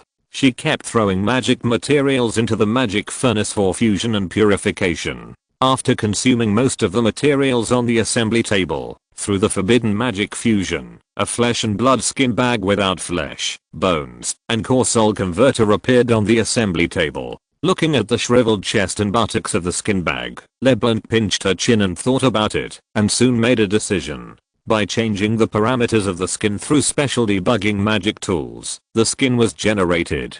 A perfect woman's skin, based on Lester's aesthetics, appeared on the assembly table. What remained was to fill it with flesh and bones, as well as the core soul converter as the heart of the soul. The simple part has been completed. To complete the remaining steps, I need more time. After throwing the beautiful woman's skin into a special all-chemical soaking pool and sealing it, LeBlanc looked at the time and found that 3 days had passed unknowingly. After leaving the forbidden magic workshop and thinking about it, LeBlanc decided to go back to bed and let the missing Rose and the other clones return to everyone's sight again. Although she didn't want to admit it, LeBlanc decided to let Rose go to see the man, even if such an action would make her wash the sheets one more time. The life of a mage is boring and tedious. Lester has long realized this, but if you are willing to devote yourself to the mystery of magic itself, boredom and tedium will become fun and pleasure. In just 4 months, Lester invented a new rune array that can compress a single magic power to more than 2 times and less than 5 times according to the purity of magic under a stable magic output environment. When it reaches the critical point, the compressed magic power is output through the traditional magic array in a directional burst to achieve the effect of magic amplification. Through the new rune array, a traditional natural elemental mage can increase the attack power of his attack magic by several times and use more than 10 seconds to exchange for 2 or even 5 times the magic attack, which is enough to be called a cross-era change in practical magic. Lester understood this, but still didn't understand what this meant in the magic world. Tarina on the bed also realized the seriousness of what Lester had made. She didn't even have time to enjoy it. The female mage, who had completely lost her desire, left the man's body directly and dragged the confused man to the magic laboratory upstairs. Please try it, and I'll see the actual effect. Using the lab equipment, Lester, with his legs raised high, demonstrated the new rune array with a dark face, which made Evelyn in the shadows very greedy. Witnessing with her own eyes that the ice element with a purity of more than 98% was compressed and exploded with 5 times the energy under the amplification of the array, Tarina opened her mouth wide, staring at the rune array that had just disappeared, her heart surging like waves. After a long time, the female mage turned her stiff head and looked at her freak student seriously. Have you told others about this news? Shaking his head, Lester denied it. No. Relieved, Tarina's tense face relaxed a little. That's good. Can the amplification effect be weakened? You mean, weaken the magic amplification? Lester was a little confused. Now this rune array will cause some trouble? Yes, the magic amplification must be weakened to less than 2 times. Putting both hands on the man's shoulders, the 2 people who were frank with each other looked at each other closely. The man saw the woman's genuine worry, while the woman saw the man's doubts. You must not directly report this new array as the assessment result of the performance class, so you must weaken the effect. You have created a rune array that can increase the magic power by 1.5 times. You will be a magic genius, but if you can increase it by 5 times, with your current strength, you will definitely die. Those conservative old guys will definitely regard you as a scourge and kill you at all costs, because in a sense, this new rune array will cause countless people to die, and you will become the culprit of the world order. Even the most perverted black magician will not agree that you continue to live in this world. Can the amplification effect be weakened? Lester took a deep breath and nodded. Of course, I started from the upper limit of more than 1 times, and kept experimenting with the formation diagram, gradually improving it to the highest of 5 times. As long as I use the order of rune arrangement at the beginning, I can do this. Very good. You just need to sort out the rune formation diagram at the beginning and hand it in. It's better to change it, so that others can't study it further. Leave the rest to me. After solving the most important thing, the female mage was so excited that she hugged the man's neck and hung on him completely. Now let's continue. Sorry, Teacher Tarina, I need to finish my homework first, otherwise I'm afraid I will forget what the formation diagram looks like.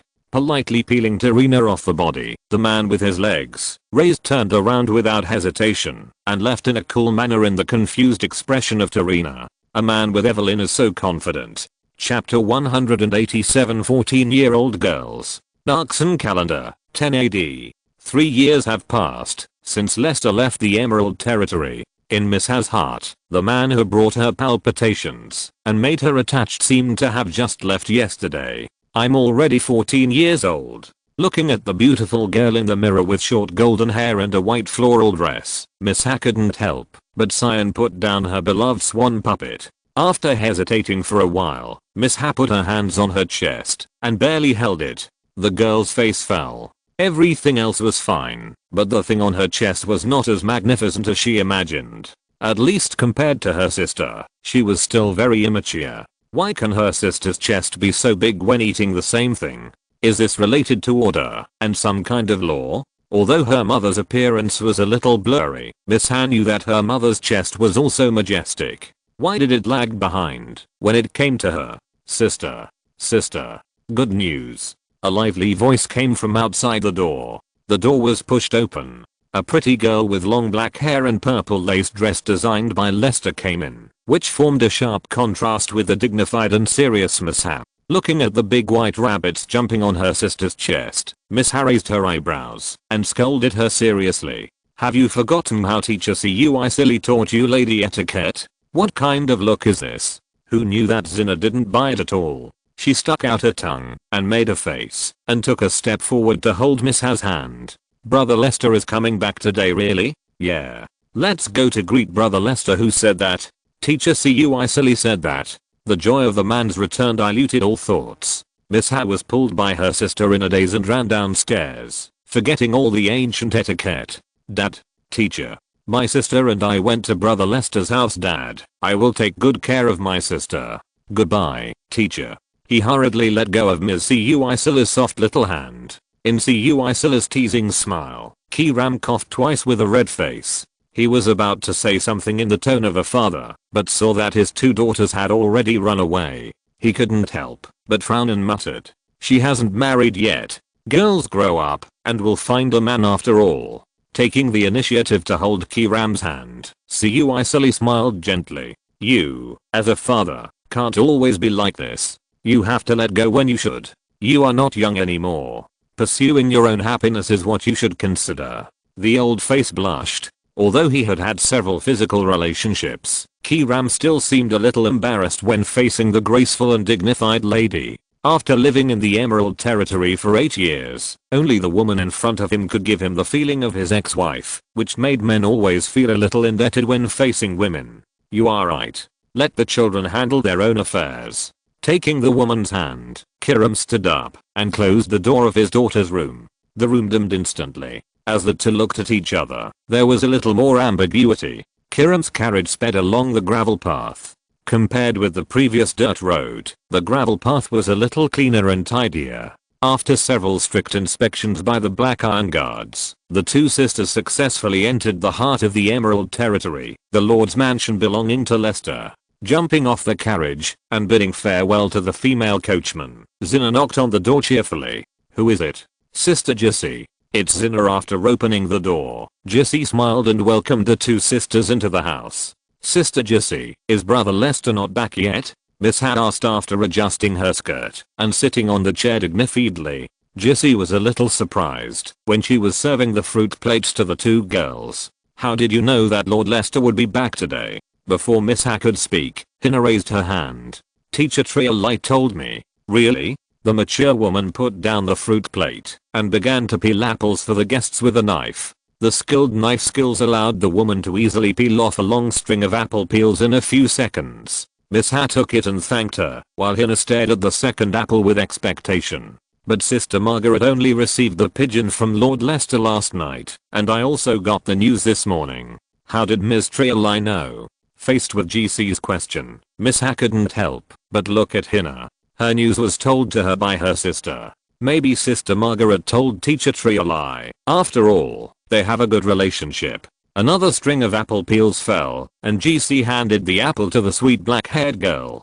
Thank you, Sister GC, and like Miss Ha, who was a little hesitant, Hina directly held the apple and ate it in small bites. Have you had breakfast? If not, why don't you eat here? I have, Sister GC, don't worry about us. Finally, Miss Ha put down the apple, hesitated for a moment, and asked, will Brother Leicester leave when he comes back this time? He should leave. After all, Lord Leicester has just become an honorary lecturer, and the course, Ancient Languages, is only halfway through. He should not leave the academy yet. Is that so? Secretly observing her sister's expression, Zina threw the fruit core into the trash can, wiped her hands with cotton cloth, and showed a malicious smile on her face. Sister, although you don't want to admit it, you really care about Brother Leicester in your heart? Nonsense. I just want to ask him if he can participate in the construction of the Emerald Territory. We have also learned a lot of things, and it's time to apply some of them. Otherwise, studying every day will be too boring. Miss Ha shook her head quickly and denied it. Still refusing to admit it? With a rolling eyeball, Zina picked up a banana from the fruit plate and peeled it. Under Leicester's influence, the girl really liked eating bananas. Speaking of which, sister, do you really want to hold a trial? Leicester said that the Emerald Territory is a place of justice, and justice needs to be maintained by law. The laws of the Emerald Territory are not perfect enough, and we need to fill in the blanks. Speaking of the part that she was most interested in, Miss Ha also suppressed her disappointment and became a little excited.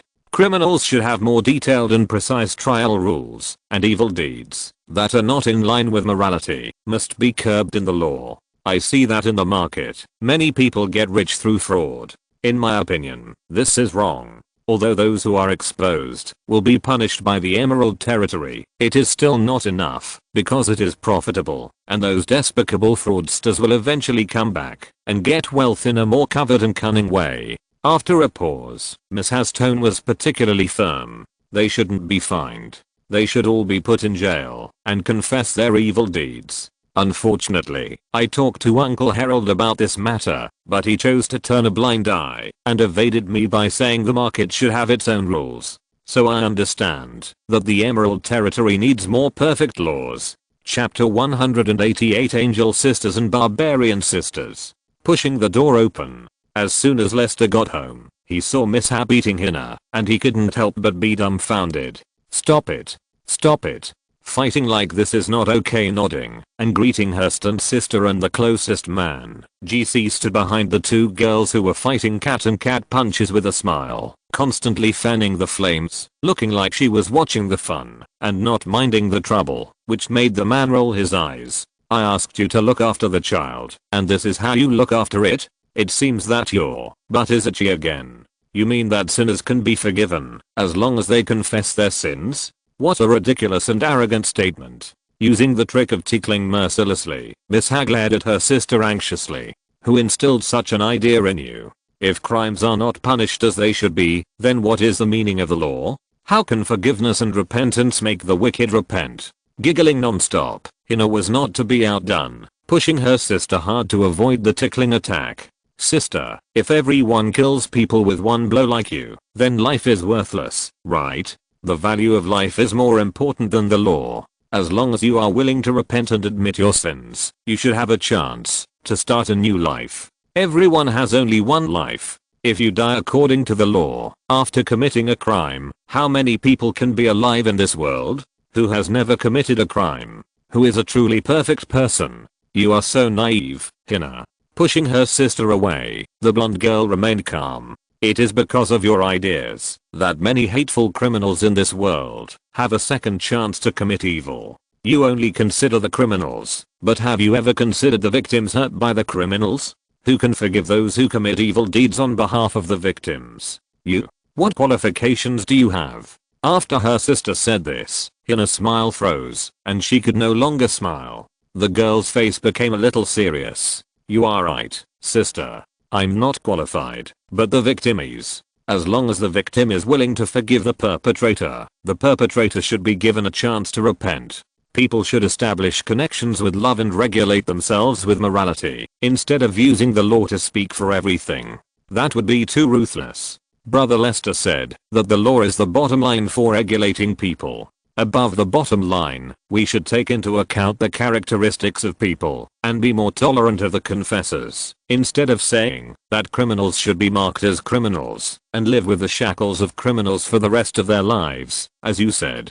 That is to deny people a way to live. Lester, who was silent and did not notice that he had entered the house during the dispute, became serious. Although the scene in front of him was expected, the man still had to sigh. What is coming will come. The differences in the Angel Sisters' ideas have become more and more serious. I even feel caught off guard. After all, I have never stopped learning in the 3 years in the academy. Strictly speaking, I have only been on a long journey. In the blink of an eye, the cute girl has grown into a graceful young lady with her own ideas.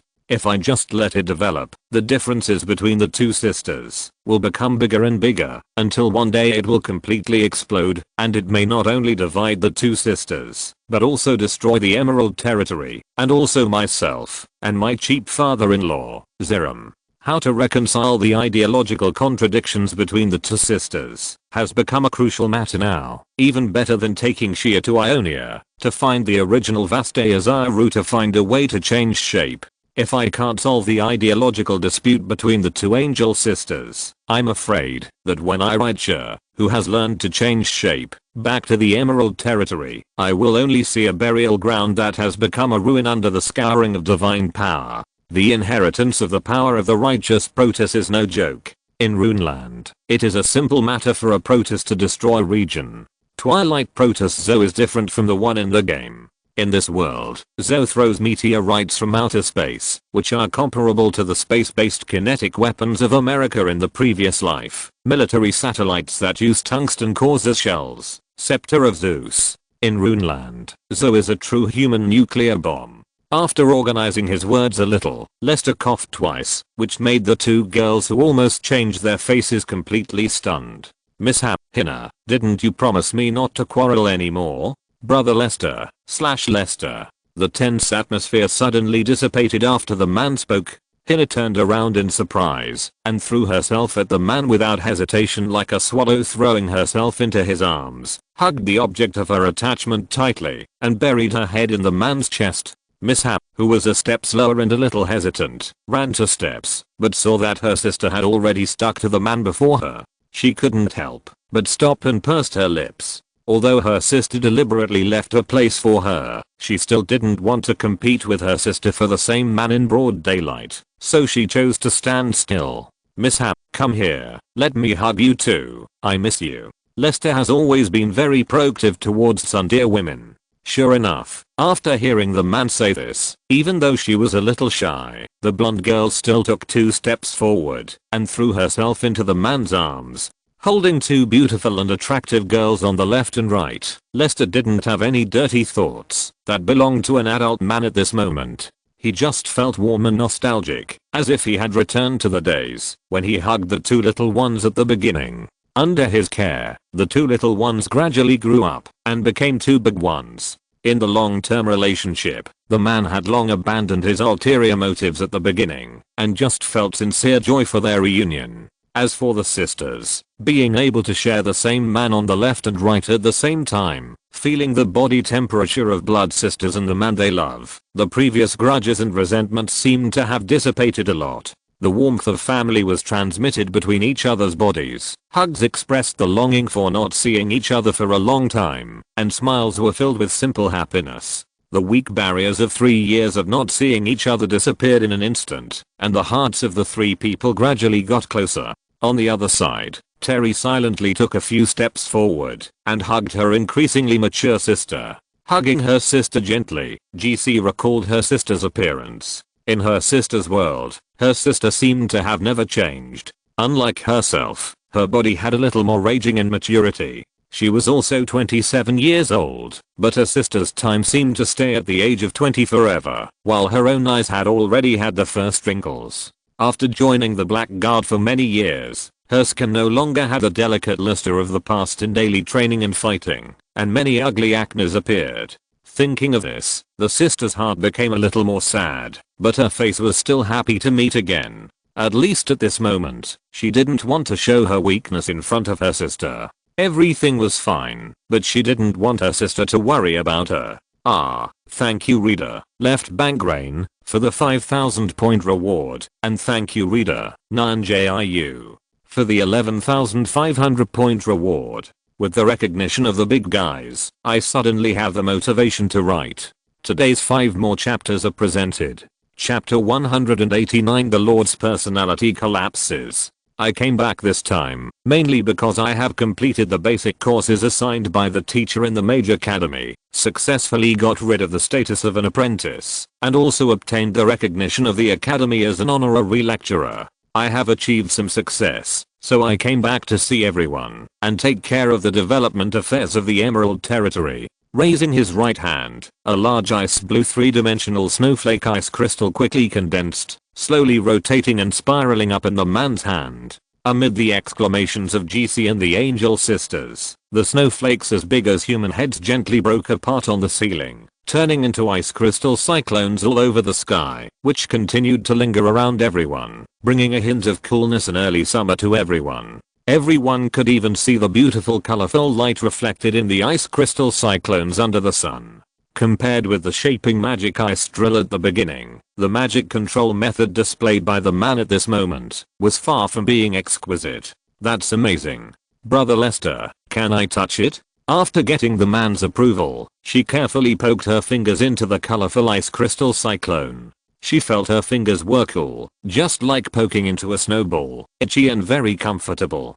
Don't listen to Lord Lester's nonsense. This man is too modest. Rolling her eyes at the man, Tally held her sister's hand and never let go. Lord Lester's teacher, Mage Terina, is famous for her strange temper. As a young genius in the field of natural rune ice magic, Mage Terina not only understands the advanced mysteries of arcane magic, knows how to cast spells quickly, and guide powerful arcane spells, but also has achievements in the field of rune spells that others can hardly match. Apart from anything else, as Mage Terina's only student, Lord Lester's current strength is probably at the level of an ordinary magic instructor. Moreover, Lord Lester also created a magic amplification array, and has become a unique leader among the new generation of mages. The basic courses he mentioned can be understood as everything that a formal magician should master plus a small part of a magic instructor, rather than what a magic apprentice should learn. Mage Terina's standard is like this.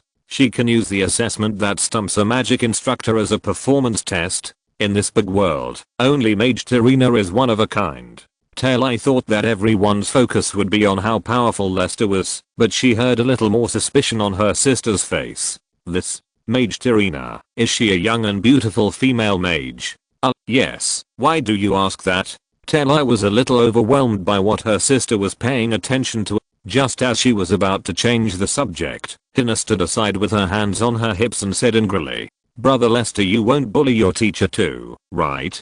Hearing what Hina said, Miss Ha's face showed a little more contempt. She moved her little, but away from the man by 1/3 of her body. The remaining 2/3 of her body, the girl was still a little reluctant.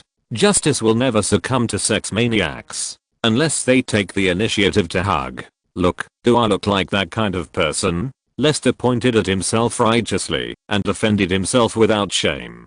Yes. Asterisk 3. Quote, the 3 people present nodded without hesitation, confirming this point. Lester was stunned. It seemed that his majestic image had been completely shattered. Even the 2 girls had a deep understanding of his nature. In a place where the few people could not see, the man's shadow was also nodding happily, so lively. Ahem. Anyway, Miss Ha, do you want to participate in the construction of laws in the Emerald Territory? Speaking of the matter that concerned her most, Miss Ha straightened up and became a little serious.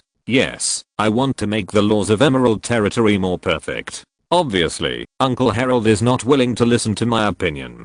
Then have you ever thought that your ideas may be wrong in some sense, not in line with the existing conditions? When I came in just now, I also heard some of your ideas. There are indeed people selling fakes in the commercial street, but those people are also selling real goods while selling fakes. If they are all arrested and sent to jail at once, what good will it do for Emerald Territory? We opened the commercial street to promote the circulation of materials and commercial prosperity, to collect taxes and rents. To put it bluntly, we build the commercial street in order to make money and develop ourselves, not to enforce strict laws to enforce justice. Pure justice is not necessarily right. It may also be harmful. You know, most businessmen are speculators. If we arrest all the speculators, can we really turn the commercial street into a market full of real goods? Even so, how many businessmen and wealth will be lost in Emerald Territory?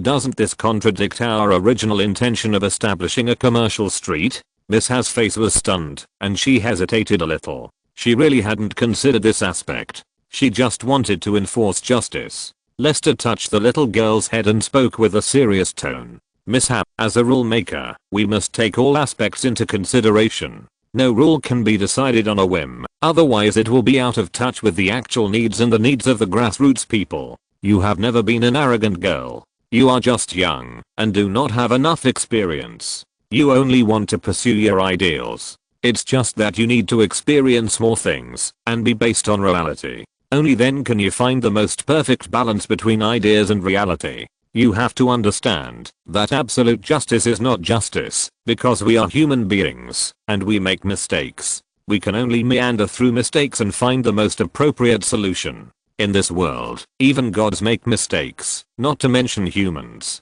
Let those who sell fakes pay a large fine to promote the development of Jade Territory. Let the deceived learn from their mistakes, and after receiving compensation, don't make the same mistake again next time. Let those who have the ability to make money in Jade Territory by cheating take the initiative to make money for Jade Territory to circulate the economy. This is what the laws of Jade Territory pursue. Instead of just punishing the law, he deliberately created a perfect living environment so that the emerald collar person, like the pure lamb, will be deceived by others as a fool when you leave this acre. Can you understand what I mean? In his arms, he hugged himself in his backhand, and the man gently comforted in the eyes of Hina, who grinned with bananas with his teeth. I will find you a suitable position and a suitable teacher to let you experience some things first. Think about how to combine the justice with reality and find the best balance point. If you have any questions, I will always support you behind you. Lester, thank you. In Hina's shocking eyes, Missa took the initiative to print the pink lips on the man's lips. If you're listening to this novel on a channel other than Fanfic World, it means they downloaded and uploaded it without effort. We cordially invite you to visit our channel, Mundo Fanfic Novelos. There you'll find the original version of this story and you can explore many other novels of various genres. We're waiting for you to immerse yourself in a world of incredible novels. Chapter 190, The Iron Pearl. Late at night, the barbarian sisters fell asleep on the big bed. The man suddenly opened his eyes, got up from the bed, put on some clothes, patted Evelyn who was crouching on his neck, and after Evelyn retracted her shadow, he gently closed the door. Lester concealed his breath and came to the first floor quietly. Margaret, who had not been seen for a whole day, was spinning in place like a top. The heavy magic steel, blackguard, plate armor made a soft collision, and she and her master were at a loss. It seemed that she realized that she made a noise, and the woman stopped. Lord Lester has already fallen asleep, and he just came back from the Immortal Fortress. I've been running all day. As expected, I'd better come to see Lord Lester tomorrow. No, how can I report my work every other day? I have to go up to see Lord Lester, but he must be very tired. After all, sisters Telai and Jis are not easy to deal with, and too many women are not a good thing. Could it be that he hasn't finished it? Impossible, there is no sound. So, Lord Lester has already fallen asleep, and he just came back from the Immortal Fortress. I'd better go back. No, I have to report my work. Looking at the extremely entangled woman, Lester in the shadows saw the woman's rough hands and some hideous scars on the woman's face. 10 years have passed, and Margaret is no longer as tender and pretty as before. She has become a general who has been tempered in war and iron blood. She spends the best time in military affairs and killing all day long. She has dedicated her youth to herself and the Emerald Territory, and what have I given to the woman? I can't even give the woman a child. After I didn't respond, the woman never mentioned it again. A sigh came from the darkness. Margaret, who was about to leave with her back turned, heard a familiar voice, trembled, turned around, and saw a familiar gentle face outside the shadows. 3 years have passed, and the man in front of her has not changed at all, just like the first time she saw him 9 years ago. Subconsciously lowering her head, the woman looked at her hands. The thick calluses were like the fortress stone walls of an immortal fortress. The rough fingers could no longer see the delicate lines. Unconsciously, her palms had merged with the cold and hard two-handed sword, and she would never be able to find her past self. This is a pair of hands that would not feel pain, even if placed on a hot iron pot. These hands made her feel proud for countless days and nights on the battlefield, but now they are full of disgust. And the face with an ugly scar, maybe uglier than the hand. Nearly 30 years old, the dedicated youth and beauty have passed away, and unknowingly, she is left with only loyalty. A man has many women, but a woman has only one man in her life, but she is happy with it. She never regrets becoming that man's sword. The woman took a half step back, knelt on one knee, and lowered her head, her voice a little hoarse. Lord Lester, Margaret reports to you the latest news about the underground ruins. The voice stopped abruptly, and the woman stared blankly at the man, who forcibly held her up. On the man's face, the woman saw an inextricable pity and indebtedness. For some reason, the woman who would not feel pain or grievance even when stabbed by a sword was now hurt by the man's eyes. Her nose began to feel sore, but it had become instinct. The strength ingrained in her bones prevented the woman from shedding tears of weakness. After putting on the armor, she never needed tears, which were weak and incompetent things. Lord Lester, my plate armor is very heavy and cold. Please let me go. No, this temperature and weight are just right. The Blackguard was designed by me personally. I will never hate her. Being held in the man's arms, feeling the man's warm side face gently pressed against her rough cheek, Margaret twitched her nose and closed her eyes, as if she had returned to her childhood, when she was wronged, and was held in her father's arms lovingly and comforted softly. At that time, she would still cry, because there was always someone who would stand in front of her without hesitation, wipe her tears, and pity and feel sad for her tears. When someone feels distressed, the wronged person will cry even louder.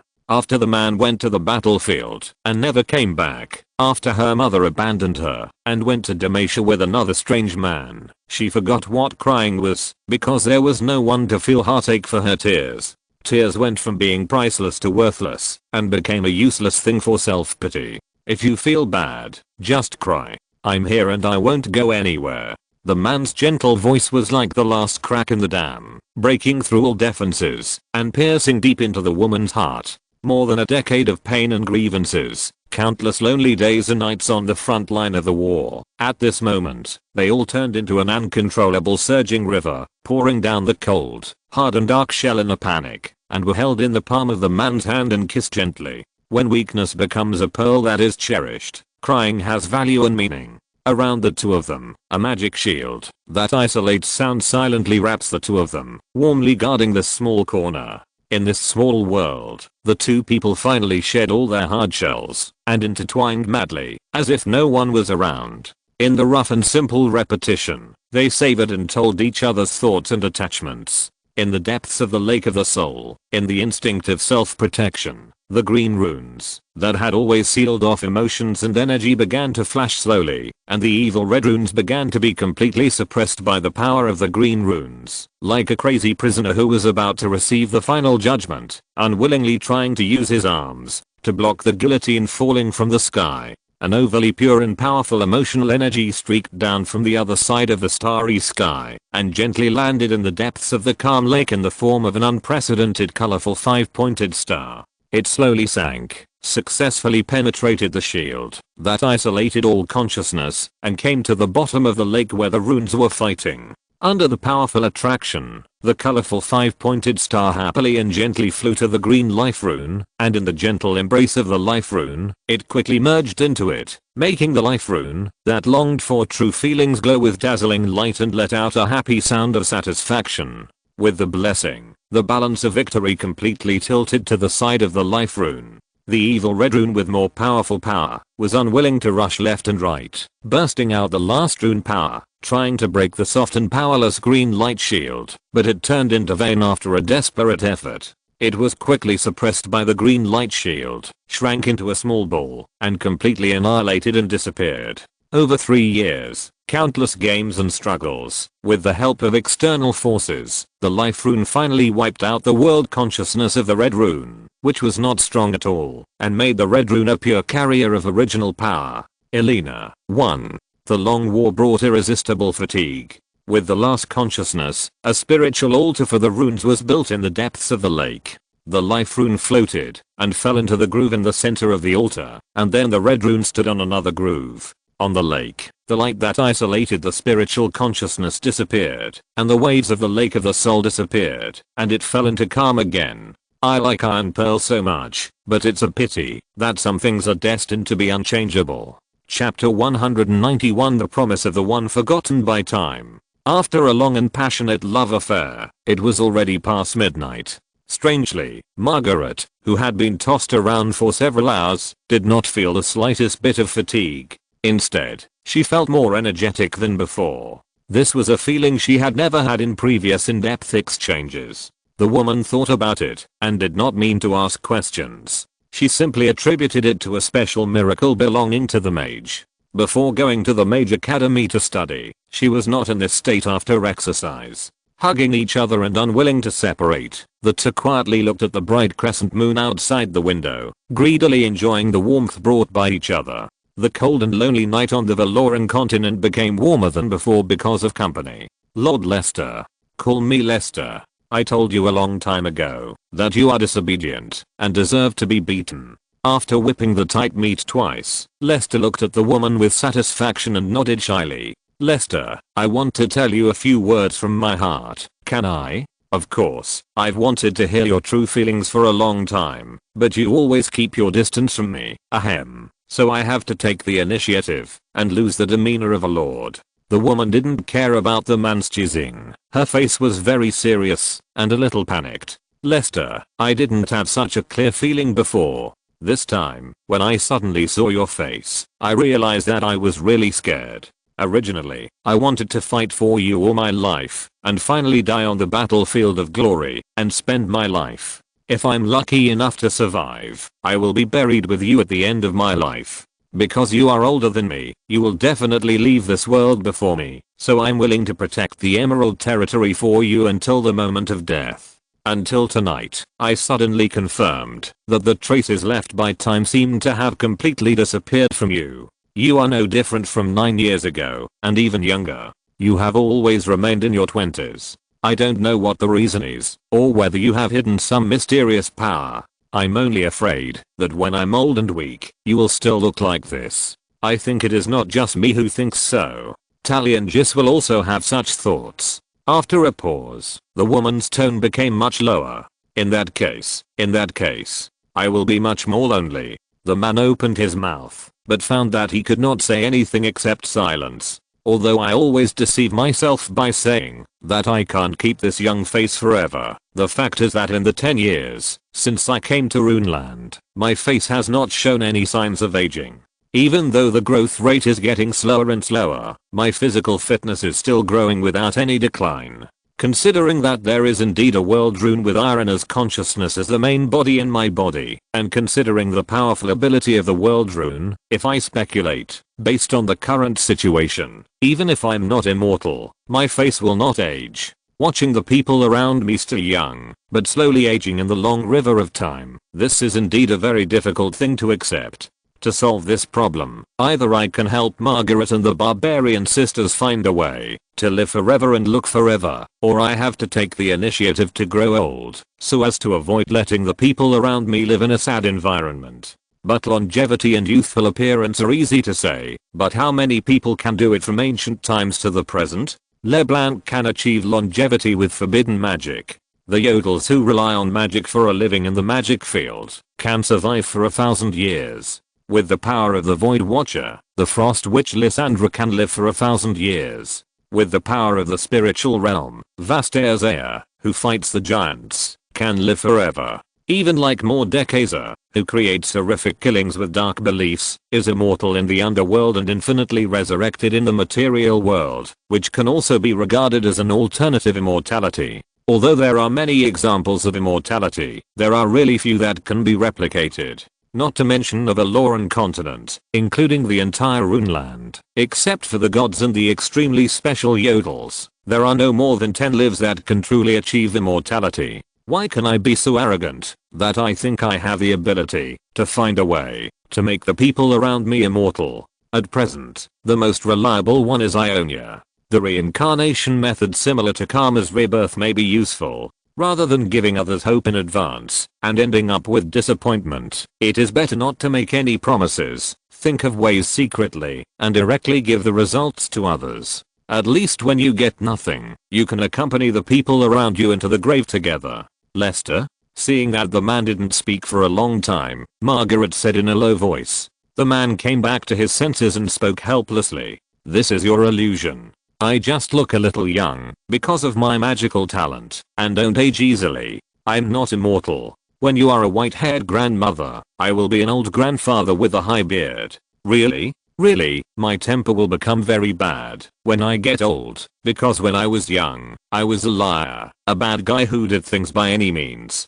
Well, then lie to me quickly and say a few nice words, even if they are lies. It was rare to say a few words in a woman's coquettish tone. The hoarse and unpleasant voice seemed particularly shameful, but Lester liked to listen to it very much. A simple sentence was much more difficult than her using a beheading sword to chop off 1,000 evil rats in succession. Holding the pitiful woman in his arms, the man made his own promise. If there is no way, at the moment, when our lives come to an end, I will be buried with you, and I will never let you feel lonely. The next morning, after the elderly herald reported on the development of the Emerald Territory, Lester took the initiative to inspect the development of the commercial street and the agricultural area in the north with the Angel Sisters and the Barbarian Sisters, and went north to the mines in the Urus Mountains to clarify the current output of mineral materials in the Emerald Territory mines. It is still difficult to fully arm a 1,000-man elite army, but fortunately, the mineral materials are in constant supply and the mineral veins are rich, so it is not a problem to dig for hundreds of years.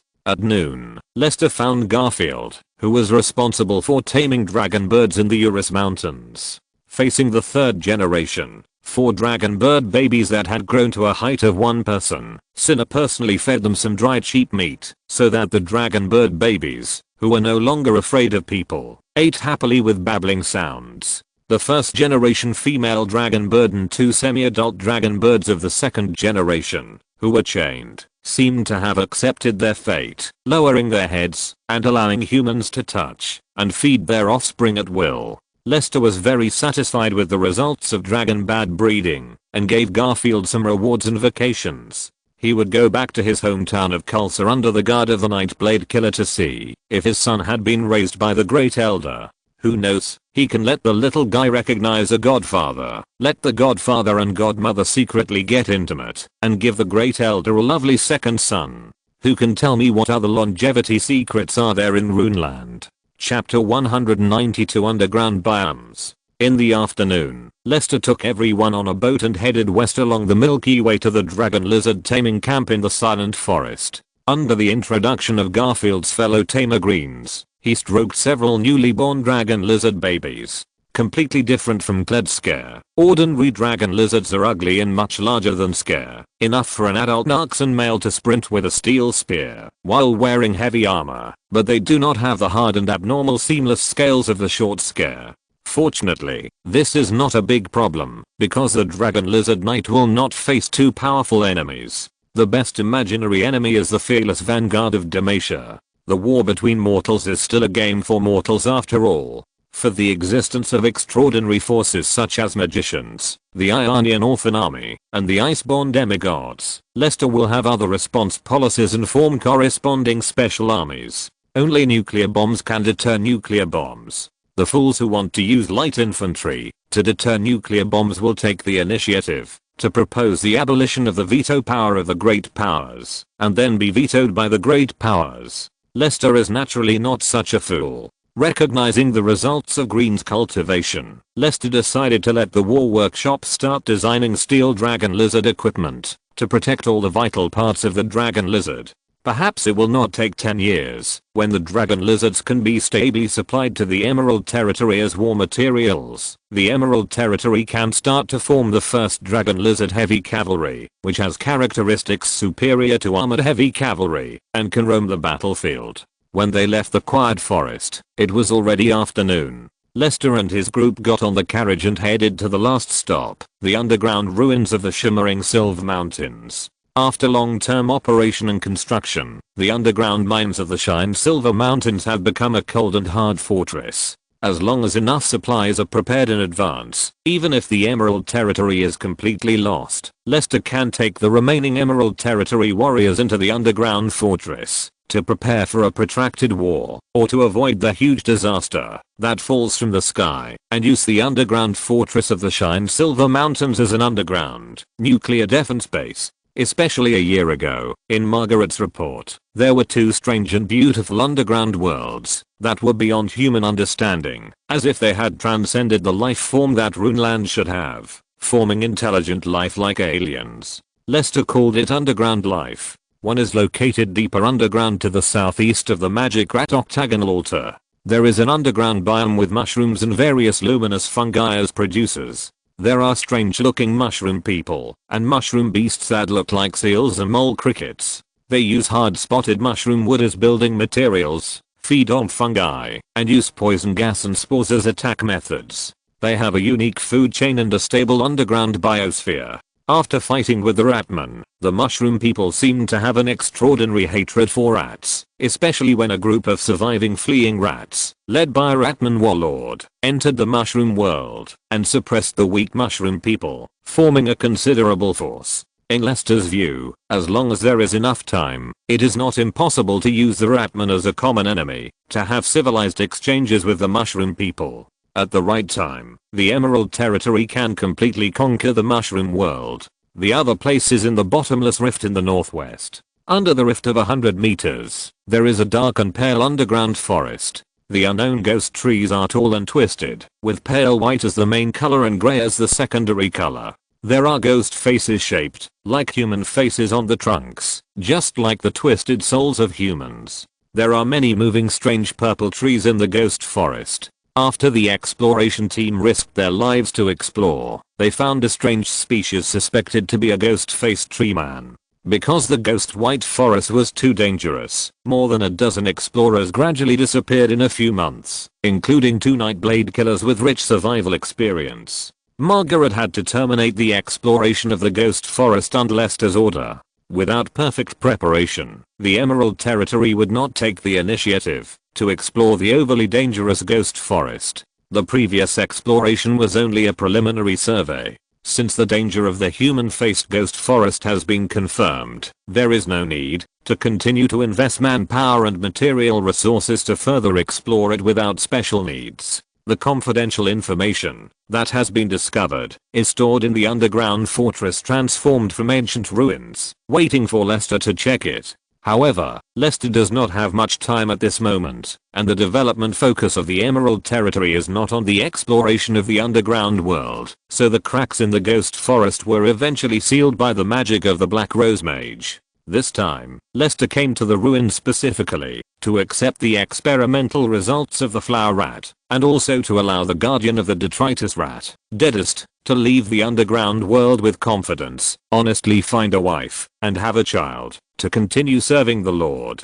Passing through the dark and deep underground passage, with only the simple animal oil wall lamps emitting dim light along the way, he was hugged tightly by 2 fearful girls who came to the underground world for the first time, and did not yet understand what claustrophobia was. Lester, enjoying the softness of different sizes, only felt that his shadow was gritting his teeth in the dark. Evelyn was still so jealous. Behind Lester and the Angel sisters, Tally nervously held her sister's hand, but GC, who liked underground life, was calm and smiled and whispered to comfort her sister. These underground passages still need to be further reinforced. Margaret, who was walking in the front, did not answer Lester's request. Lord Lester, even our most skilled craftsmen cannot measure the overly complex underground world. According to the craftsman, arbitrary reinforcement may affect the original stable rock structure, but the craftsman can be sure that the original ruins caster is definitely a master of digging holes. The existing ruins building system structure is enough to support the rock structure for 100 years. Therefore, it is best for us to carry out limited transformation within the existing framework of the ruins, and it is best not to cause any damage to the existing system structure. Then do as the craftsman mean. Okay. Based on Lester's experience as a killer, the existing stone beam ceiling and load-bearing stone columns are enough to support the small vibrations of the underground world. In the career of a killer, the need for destruction is far greater than construction. Lester knows how to place explosives at which fragile building structure support point to cause serious damage, but he does not understand where to erect a pillar to enhance the stability of the building. It is better for laymen not to point fingers. No matter how bad those construction craftsmen are, they are always much better than laymen. I wonder if everyone is used to the current rhythm. Chapter 193 The Little Tricks of the Squirrel. Lester always knew his position. In some professional fields, he would give appropriate opinions, but he would never give blind orders. Soon, everyone came to the most heavily guarded ruins workshop and saw the white-haired red-haired rat sitting on the stone pier outside the workshop, resting lazily with his legs crossed. The 3 swaying red hairs on his head and the face that looked like Tintin were extremely ironic. Regarding the fact that the supervisor Dadist was not here and allowed the rat to be lazy, Lester said that a certain honest man's wife was gone. Zina looked at the black and white face of the rat in surprise and suddenly exclaimed, "The face of this rat looks like Lester's big dragon bird." Lester's face darkened instantly and he looked at the rat with murderous intent. "Zina, this child can only talk nonsense. How can a dragon bird be so small? Damn rat. Dare to be lazy openly." The Lord's face became more and more gloomy. "Shit. Shushu is in trouble." The rat was already frightened by the girl's crisp voice and suddenly sensed the deadly murderous aura. The rat instinctively widened his small black bean-like eyes, raised his hands high, slid off the stone pier, and fell on his butt, and suddenly fell on his back, which was very funny. "Squid, where is Dadist?" The voice of the Lord with a face like a black pot lingered in the rat's ears like a death warrant, making the rat realize that he was at the critical moment of life and death. He didn't even have time to get up. The rat's brain turned and explained quickly. "Boss Dadist has been working hard for 2 days. He just took a break to discuss life with Ms. Vida. I just happened to take a breath. Oh, I was really exhausted these 2 days. Fortunately, the rune energy converter can stably engrave magic runes. Lord, how about I take you to see it?" Lester was also a little speechless about the rat rolling on the ground like a joke. Why is this rat the same as a monkey? And Ms. Vida? Did this taciturn guy, Dadist, find a wife? Big rat, what's your name? Are you male or female? Letting go of the man's hand, Hina curiously approached the flower rat lying on the ground with its white belly exposed, bending over to observe the rare and exotic animal. With his eyes rolling around, he knew that the girl had just taken her anger out on him, and he also understood the girl's supreme status, so the rat deliberately spread his belly and exposed his vitals. "Beautiful big sister, my name is Flower Rat. I have no gender, and I don't have any organs like you humans. If you don't believe me, feel it. When I was born, I had nothing except 3 red hairs on my head, just a small hole. As for the flower rat being chemically castrated by the holy water, transformed by the runestone, Lester decided to give the scum rat some dignity as a rat. After Lester nodded in agreement, Hina carefully stroked the rat's soft belly. In the puzzled expression of mishap, the girl nodded in amazement. "Is there really nothing but an excretion hole?" The rat stroked his 3 red hairs, his face full of grief. "Yes, in our tribe, among male rats, only those with horns on their heads can have organs. Ordinary rats are all tools and have no right to reproduce. Fortunately, the Lord saved countless suffering and oppressed rats in time. My lord, do you want to see the energy converter? Then you are so pitiful. The girl rubbed the rat's head with putty, which made the rat like the girl more. Lifting the rat's neck skin as thick as a city wall, Lester put the rat lying on the ground and patted the rat's head. Okay, find Daddist for me first. Yes, Lord. With his right fist clenched in front of his chest, he performed an Arxan military salute in a formal manner, and the rat left quickly and ran to the back. Soon, the taciturn Deadest followed the flower rat to Lester and knelt on one knee. Master. Seeing Deadest's dark circles and pale skin, Lester's expression softened a lot, knowing that he had been underground without seeing the sun for many years. This time is over. You should go back to the ground and have a good rest for a few months. Yes. Lester still cherished the 5 elders of the Nightblade Killer. Get up. Take me to see the workshop of the ruins. Halfway through the journey, Lester suddenly remembered that there was an important thing he had not asked. Deadest, who is Miss Vida? Margaret wanted to introduce her soldiers, but she saw the man shook his head and gave up the original idea. Deadest blushed when Lester deliberately asked him. Deadest was a taciturn man who couldn't hold back a word for a long time. At this moment, he kept his mouth tightly shut like a crash and didn't say a word. The middle-aged man was as shy as a young boy and couldn't say a word. Lester looked at the mouse meaningfully. Understanding the Lord's question, the flower rat hurriedly explained. My lord, Miss Vida is a female warrior of the Black Iron Guard stationed in the ruins. I think Commander Deadest has a good impression of Miss Vida, and Miss Vida also admires Commander Deadest very much. I just said a few more words and really didn't do anything else. He also admired the lazy way of this mouse. In order to get rid of Deadest, who followed him around to watch him poop and pee all day long, the flower rat accidentally arranged a good thing. Lester was a little amused. It saved him from being a matchmaker. Margaret, give the female warrior named Vida a years-long vacation. Understood, Lord Lester. In fact, even if the man didn't say so, Margaret, who cared about her subordinates, had already planned in this regard.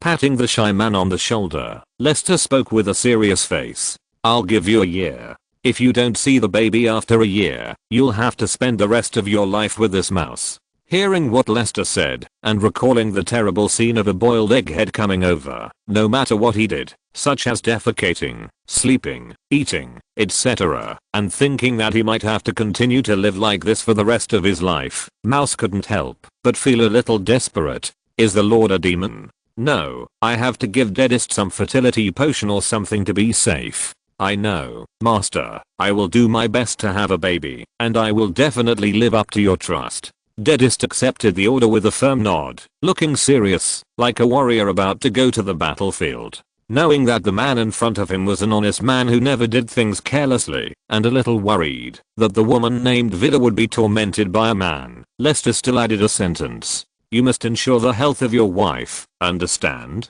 Don't be so stubborn that you don't care about giving birth to a child. Both you and your wife must stay healthy and give birth to the child safely. Understood. Lester breathed a sigh of relief when he knew that the taciturn honest man had understood what he said. Dealing with honest people is both simple and troublesome, but a few more words are always useful. Thanks to the book friend, Zuo Naiu, for his reward support of 5,000 coins again, and thanks to Shanjitsu for his reward support of 10,000 coins. Thanks to other book friends who rewarded Hangai and voted for Hangai's monthly tickets and recommendation tickets. There were 23 votes for the monthly ticket on February 3rd, which is amazing. In order to give back to everyone's enthusiasm, there will be one more update in addition to the 5 updates today, and 6 updates are presented. I hope you like it. Chapter 194 From a small mouse to a baby mouse. The group came to the workshop. Most of the metal mechanical instruments were covered with oilcloth to isolate the air. Only a few independent instruments as experimental products were exposed to the outside without any cover, for Hua's issue and a part of the deliberately selected ones, with Rose's guarantee, Lester's review, and a dozen Black Rose mages who could be fully trusted to conduct independent research. For the Black Rose mages who came into contact with these confidential instruments, it was equivalent to completely leaving the Black Rose Mage Academy, completely integrating into the Emerald Territory, and becoming the powerful mages supported by the Emerald Territory. Because the Emerald Territory cooperated closely with the Black Rose organization, with Rose's promise, the mages who left the academy did not worry that their path to progress would be blocked. As long as they paid loyalty and freedom, they could get the benefits of both sides, so why not? What's more, those who came here did not like to run around, and preferred to do research and learning. Naturally, they would not violate the constraints of the Emerald Territory. Compared with the underground of the Immortal Fortress, there was no difference between the underground of the Shimmering Silver Mountains and the underground of the Immortal Fortress. I thought it would be a wizard from the Black Rose, who would explain how to use the instrument. But when I actually walked to the first ancient instrument, I saw the wizard's undisguised respect for the flower rat. Being able to convince those arrogant wizards, it seems that this mouse is not just boasting, but actually has some skills. Ahem. Thank you for your kindness, mages. Then I will explain the relevant matters of the relic instrument to Lord Lester. With his hands behind his back, the flower rat began to shake his head, and he really had the demeanor of a great scientist. In the ruins workshop, the original owner left behind a total of 4 instruments and ancient machines. I named them in my own way, namely, Spell Energy Converter, Mechanical Furnace, Magic Energy Alchemy Table, and War Machinery Manufacturing Device. Among them, there are 3 intact Spell Energy Converters, and 9 damaged ones, lacking the necessary repair materials. The Mechanical Furnace was roughly abused by some stupid rats. If it is repaired, 4 can still be used. The remaining 5 are no different from scrapped. If the right materials can be found, some can be repaired, and 1 or 2 can be put together. There are 2 magic energy alchemy tables, and 2 damaged ones. I can't tell what materials and mechanical structures the special devices of the magic energy alchemy tables are made of, so there is no hope of repairing them, unless I find the design drawings of the alchemy table, and refine special materials. As for the war machinery manufacturing device, there are only 2, all of which are scrapped and none of them can be used. Unless I have enough time to violently dismantle and destroy one of them, and thoroughly understand the principle behind it to repair the other one, otherwise it will never be repaired. Next, I will explain them one by one to the Lord. Lester began to look at the rats who talked freely, and no longer called them scum rats. If these things were really developed with rats as a core, then the value of rats would be immeasurable, and maybe Deadister would have to stay underground to protect rats for the rest of his life. Every top scientist and researcher is the most precious wealth of civilization, because a million people may not necessarily promote human progress, but a top scholar can do it.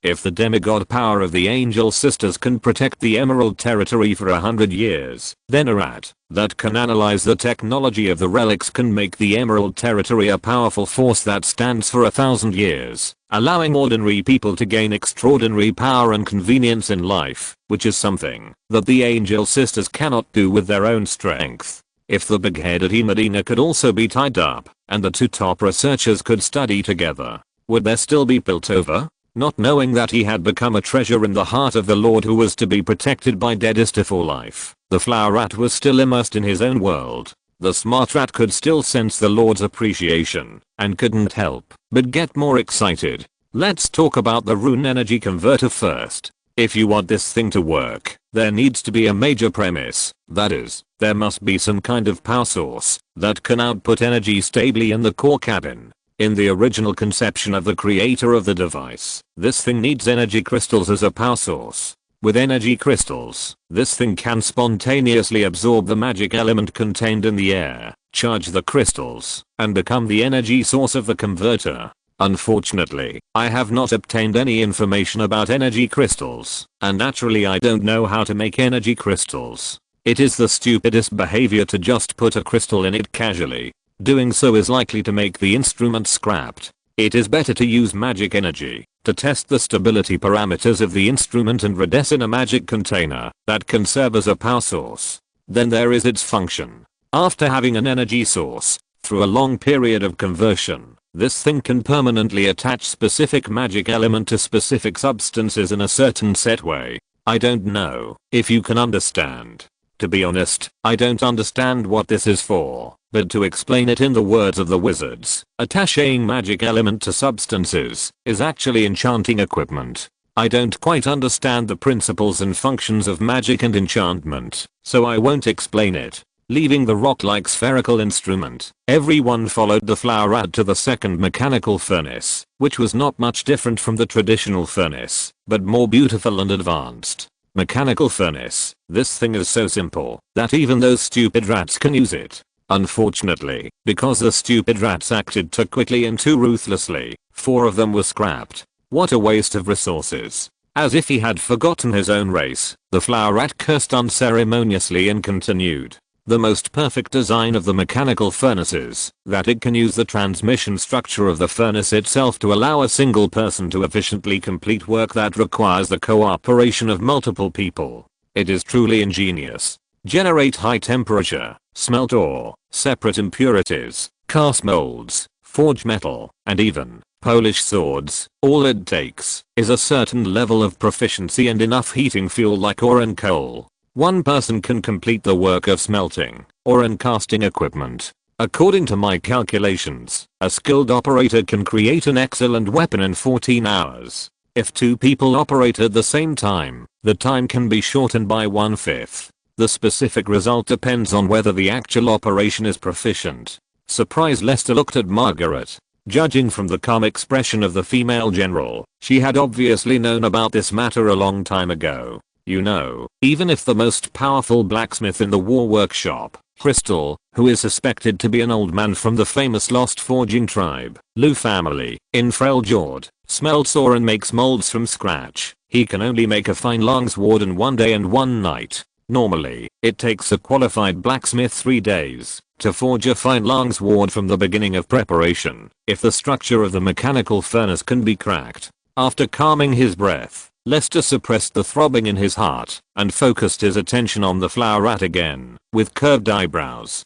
Our baby rat hasn't finished speaking yet. You have to listen carefully. These are all related to the core technology for the future development of the Emerald Territory. It seems cumbersome, but it is a possibility of using mortal power to fight against demigods and even the void in the future. This book has never been Lester's stage alone. The Emerald Territory itself complements the protagonist and will grow with the protagonist. I hope everyone will not say that I'm bad and try not to skip chapters. Chapter 195 Relics Research Results. Let's talk about the magic alchemy table. Patting the extremely precise equipment with various flasks, metal pipes and heating distillation devices, Huazishu said slowly. Although I haven't seen much, I can understand with the help of the magician that this thing is obviously used to refine potions and process all chemical materials.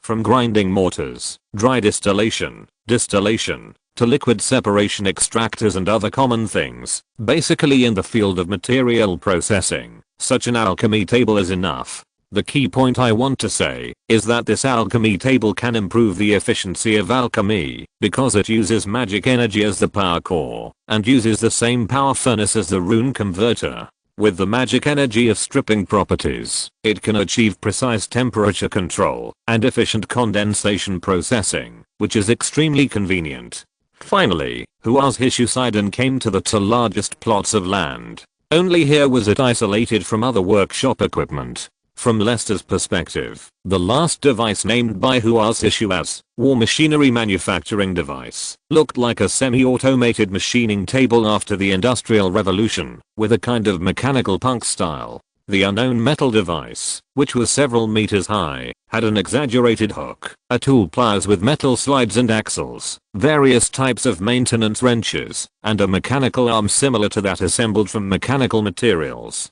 Lester even saw some kind of spray gun similar to electric welding or gas welding. If it weren't for the Angel sisters standing around like curious babies, Lester would have thought he had come to another mechanical punk world. The main structure of this thing has been damaged, including the power furnace and transmission device, and it is not ruled out that there are other damaged places.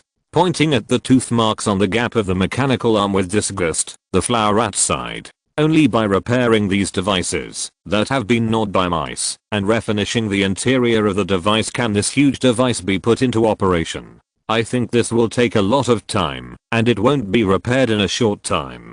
Zahua, what can this thing do? Fuck, what the hell is Zahua? The flower rat was a little confused. When did he have such an overly cute nickname? Although he is a castrated mouse, he is also a male, right? Do you think I can accept such humiliation? Ahem. Lord Ziohua thinks that this thing can be used to build some large mechanical equipment, something like a crossbow or a mechanical defense tower. This is the conclusion I drew from the murals and reliefs destroyed by the rats. Lester nodded, very satisfied. Ziohua, I will arrange a few qualified blacksmiths to come here. You teach them the basic operation of the furnace, and then prepare to repair the rune converter. You can contact the commander of the army Margaret for specific manpower and resource requirements. From now on, you are the chief researcher of the ruins workshop.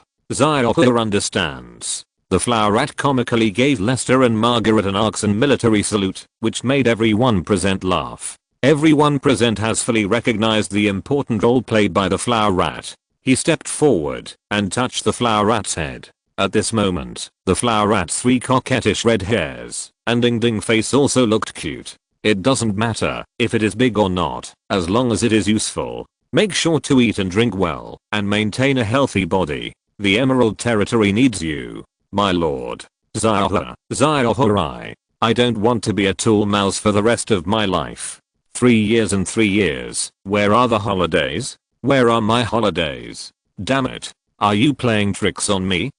It's okay. You don't have to say anything. I understand. You know nothing. In silence, you patted the trembling shoulders of the flower mouse, who was deeply moved.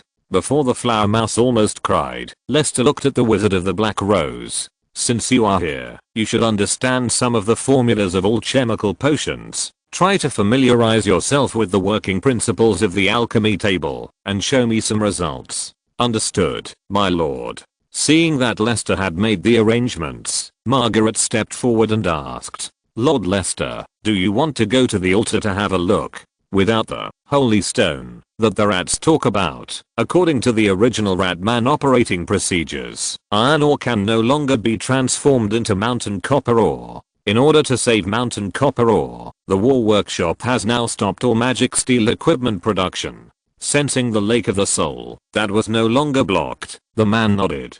Go and have a look. Since Lester did not choose to leave, everyone continued to accompany him and walk deeper into the workshop and soon came to the octagonal altar. The crystal crown was placed in the 9th corner groove of the octagonal altar, but without the runestone in the center of the crystal crown, the altar could no longer play the role of sanctifying blood and transforming mountain copper. Picking up the crystal crown again, Lester stared at the gap in the silver frame in the center of the crown and frowned. Ziohua, when your Rat King got the crown, was there already a holy stone on the crown? Hearing this question, the flower rat's face fell. I don't know. When I was born by the Rat Queen, my cheap father already had a very powerful force. He wouldn't tell me what happened at the beginning. I guess only the one-horned high priest knows. Okay. The one-horned high priest who cheated on the Rat King was stabbed to death by Morris, and the clues were completely cut off. Lester had to give up the idea of exploring the origin of the crystal crown and the runestone. Anyway, it has been absorbed by himself, so there is no point in thinking so much. Closing his eyes, Lester tried to go to the Lake of the Soul again. Focusing his sight on the position of the pineal gland, his tongue pressed against the upper palate, and his consciousness sank quickly. Lester successfully came to the spiritual world he built, the lakeside of the Lake of the Soul. The calm lake water has 2 incompatible lights, which look very mysterious under the interlacing of red and green. Elena? The 2 calls did not receive a response. Lester took a deep breath, stepped into the lake again, and swam slowly. With the experience of almost drowning the first time, the man quickly came to the bottom of the lake and found something like an altar in the deep center of the lake. Apparently, this was the change that had taken place in his body after the battle with the Rat King. After taking a look at the world rune flashing with a dim red light, Lester decided to try to touch Elena first to see if he could get something valuable. Placing his hand on the green rune, Lester began to call out his student's name with his consciousness. If the consciousness of the rune was really his student. Elena, is that you? Hearing the man's voice, the green rune began to flash and emit a soft light. Dad, Elena, I'm so sleepy. Using the voice of his student, the tone was extremely childish, as if it was a newborn baby. Not knowing what this meant, Lester knew that he shouldn't disturb the tired Alina now. Can anyone see the pit I dug? Chapter 196, Visions in the Rune World. After stroking the green rune several times, in an intimate and exhausted consciousness, Lester let go of Alina, shifted his sight, and looked at the red rune. Strictly speaking, the red rune in the spiritual world is a cone-shaped luminous body, and the surface of the luminous body flashes a dizzying garbled symbol. After the sight is completely fixed on the luminous body, the garbled code will freeze in the change to form a symbol entity that cannot be stared at for a long time, reflecting a certain uncertainty quantum feature. Compared with the pure and clean Alina, the red rune is full of incomprehensible ghostly symbols, which is completely different from the certain symbol on the crown of the outside world at the beginning. After hesitating for a while, Lester still put his hand on the red rune. In Lester's opinion, since Alina did not specify it and set up an altar without restrictions here, the red rune should not be too dangerous. Soon, Lester paid the price for his recklessness and arrogance. The moment he touched the red rune, Lester's consciousness was forcibly stripped away for the second time. In the painful moment when his brain seemed to be pierced by thousands of steel needles, the man's weak spirit body came to an unknown world filled with red halo. Under his feet was a piece of scorched and cracked red land, and the sky was full of huge and shocking dark red celestial bodies like red supergiants. The air was filled with a disgusting smell of blood, and countless skulls and corpses of different shapes were embedded in the cracks in the dry ground. The dead of all races raised their hands high to the sky, like evil spirits eager to climb out of hell, and could only die helplessly and desperately on the border between hell and the human world. A strong malice came from all directions. Although there was no living person around, the man felt countless evil eyes that wanted him to die. Lester barely stood up, sensing the danger everywhere, as if the planet under his feet would explode in the next moment like the red supergiant in the sky. The threat of death was always there. After thinking for a while, Lester took 2 steps forward, forcibly removed the humerus of the corpse closest to him, seized the right wife of the skeleton, and looked at it carefully. Such behavior seemed to have angered some existence, or some thoughts had reached the limit of their tolerance for uninvited guests. Hundreds of red supergiants in the sky burst into dazzling red light, and a huge energy that was enough to destroy the planet radiated down. Lester, who was waiting for the planet to explode, was surprised to find that this energy from the red supergiant did not destroy the long dead planet under his feet. It was just that under the irradiation of the red light, the long dead alien skeletons gained flesh and blood out of nothing, climbed up from the cracks in a full posture, and walked towards him in the red ominous halo. The first to bear the brunt was a human-shaped skeleton under Lester's feet, which had lost its right wife. Even if it gained flesh and blood, it could not pull its body out of the crack with the strength of its left arm alone, and it just struggled in vain. Bang! Lester used the hard humerus that had not undergone any flesh and blood changes to hit the squirming head. He successfully made the poor man who lost his right wife fall down again, and his head was a mess. Looking up, as far as the eye can see, thousands of flesh and blood monsters of different shapes are slowly approaching like a group of zombies. In the distance, there are countless black spots approaching quickly. Some are beast-shaped, some are insect-shaped, and some are like stitched monsters. The flesh and blood are glued together, making twisted howls, which look extremely creepy. Taking a deep breath, Lester adjusted his fighting posture, holding the humerus in his hand, and his eyes gradually became indifferent. Talking nonsense has never been his style. As if entering a meditative state, in the sight of everyone, the man stood in front of the altar, holding the crystal crown with his eyes closed and motionless. 5 minutes later, a faint red halo began to appear around the body, which looked very evil. Everyone present who had experienced the battle between Lester and the Rat King could not help but recall the terrible light red energy on the Rat King. Holding back Hina, who wanted to touch the man, Margaret whispered, "No one should disturb Lord Lester. Lord Lester is in a very special state now. Disturbing him rashly may lead to serious consequences. Deadest, please." Nodding, the taciturn Deadest put on the ferocious magic steel claws and stood guard 2 meters away from Lester like an iron tower. No matter who it was, even Margaret, who wanted to get close to Lester, they had to step over his body. Seeing Margaret so nervous, Hina and Miss Has pretty faces also showed a lot of worries. The two sensible people did not speak, but communicated with each other's feelings with their eyes. The barbarian sisters also held hands and silently paid attention to the man's situation. No one noticed that behind Deadest, the closest to the man, in the man's shadow, a twisted woman's body turned into several spikes, hovering under the man's feet. After hesitating for a while, she still did not attack the bald man with his back to her. Although it didn't know much, it knew that the tall human was protecting its host. Outside of Deadest, Margaret alertly summoned the Black Guards and arranged a circle of loyal guards. Then she stood in the outermost circle and gave orders to the others.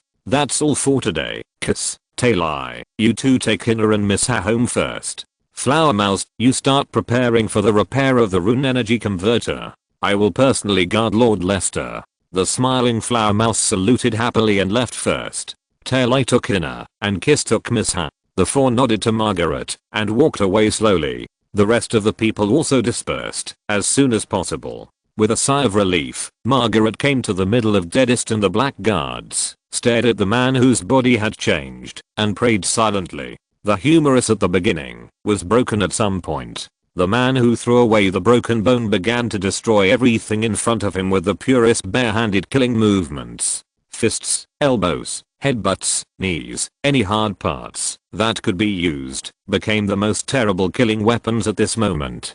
Tens, hundreds, thousands, tens of thousands. The enemies were endless, and all he could see was killing and scarlet. The red luminous bodies in the sky that looked like red supergiant stars flashed countless times. There was no concept of quantity in his mind. The man was addicted to the killing pleasure of destroying living things with his body. The blood on his body became thicker and thicker. From the human-shaped flesh and blood that required a whole set of movements to kill at the beginning, to now a simple punch and kick, it was enough to hammer the terrible flesh and blood bone sutures. The man's movements became more and more refined, like a perfectly functioning killing machine, efficiently clearing everything in front of him. Until a certain time, the ground was already filled with corpse fragments with no end in sight. The cracks in the ground were filled with flesh and blood, and the distant horizon could no longer see the violent figures running. The man stopped where he was, standing in the river of blood, and seemed a little dazed. He subconsciously raised his hand, clenched it into a fist, aimed it at his temple, and slowly accumulated strength. He was the only living thing left. With the man's current strength, he only needed one punch to smash his head into a paste. Killing to the extreme is an extreme disregard for life, even for oneself. At this moment, the luminous bodies in the sky turned into scarlet greedy vertical pupils, and the blood and flesh flowed, making a pleasant friction sound.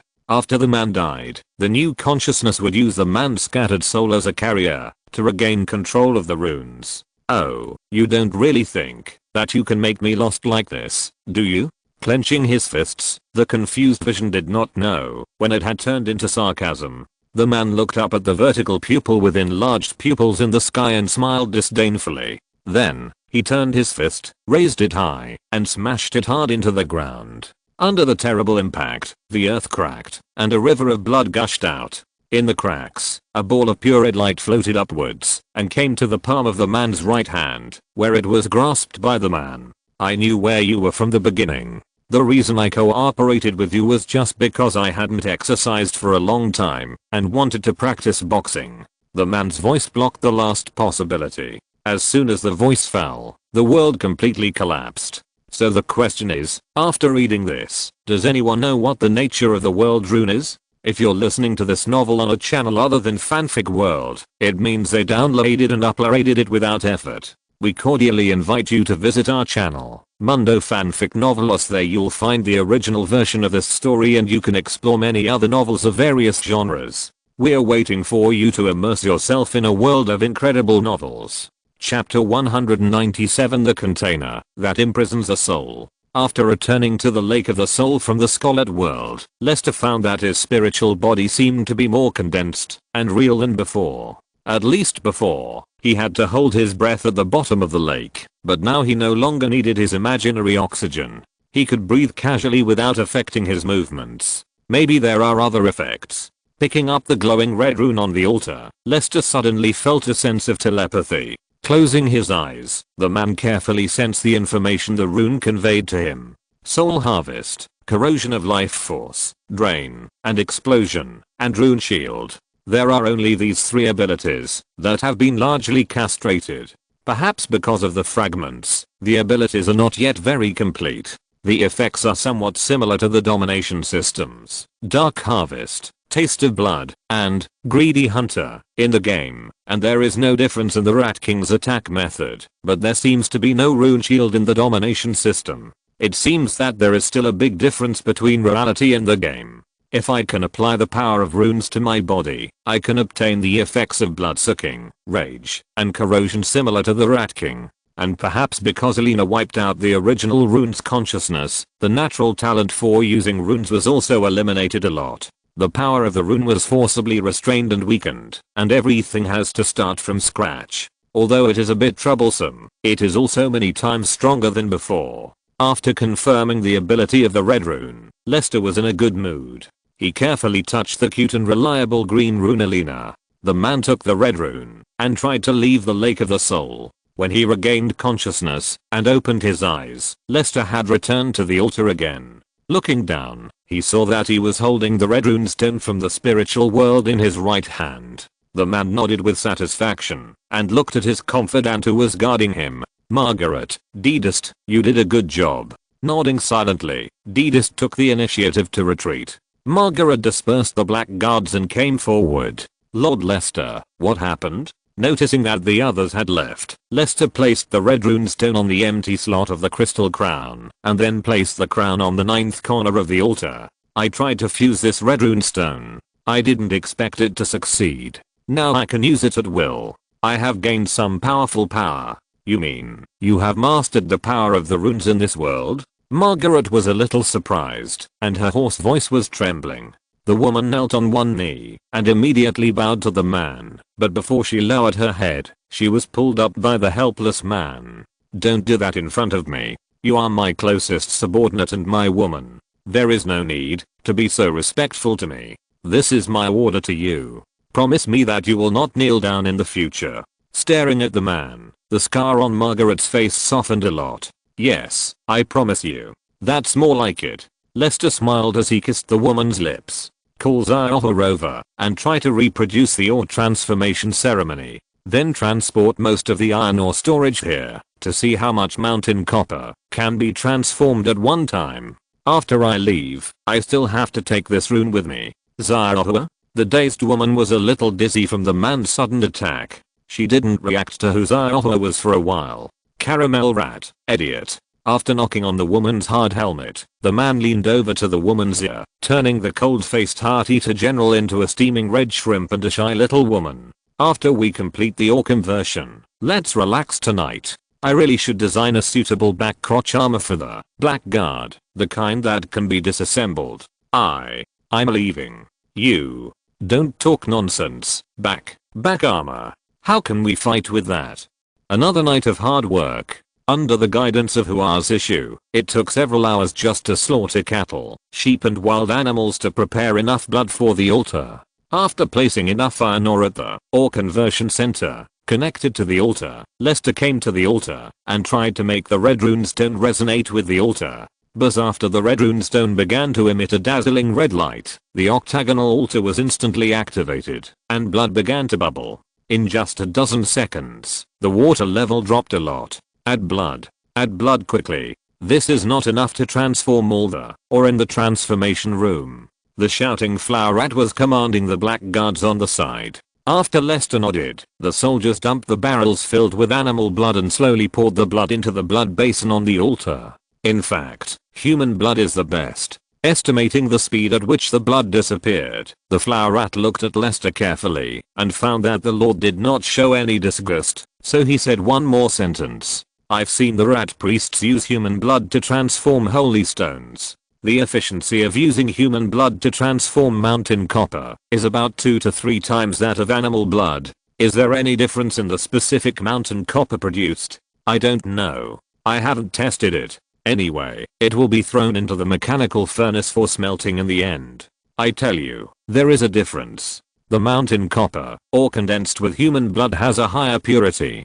It's just that we don't have enough death row prisoners, so it's better to use animal blood. Anyway, the smelted product is nothing more than a matter of size, and we don't have this little time. Oh. After persuading the flower rat, Lester silently watched the altar until the blood was completely used up. He didn't want to continue slaughtering the livestock that he couldn't eat anymore, so Lester put away the rune. When he came to the rune transformation room, the scattered mountain copper, ore and the untransformed iron, all were intertwined and piled up into a mountain. It was obvious that it had been filled as much as possible when the iron ore was placed, and now it was impossible to place more. Even Margaret, who had seen ups and downs, couldn't help but be deeply shocked by the scene before her. The soldiers were asked to count quickly. After statistics, there were more than 1,300 kilograms of unconverted iron ore and 89 kilograms of converted mountain copper. The blood of more than 100 cattle and sheep could be exchanged for dozens of kilograms of mountain copper.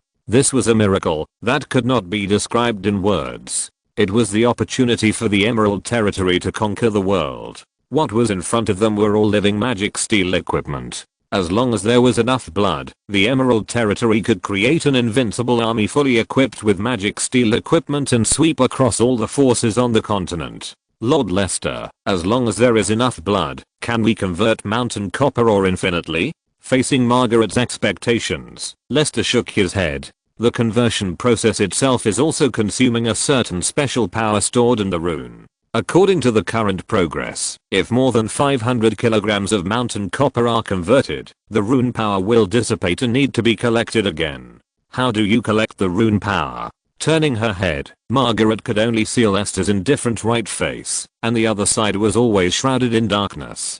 Kill people. Kill many people. In the woman's view, the man's voice seemed no different from before. From this we can see how great Riz's act of confiscating the world rune is. Chapter 198 Crazy Uncle and Deformed Boy. The night is over, and the sun is rising.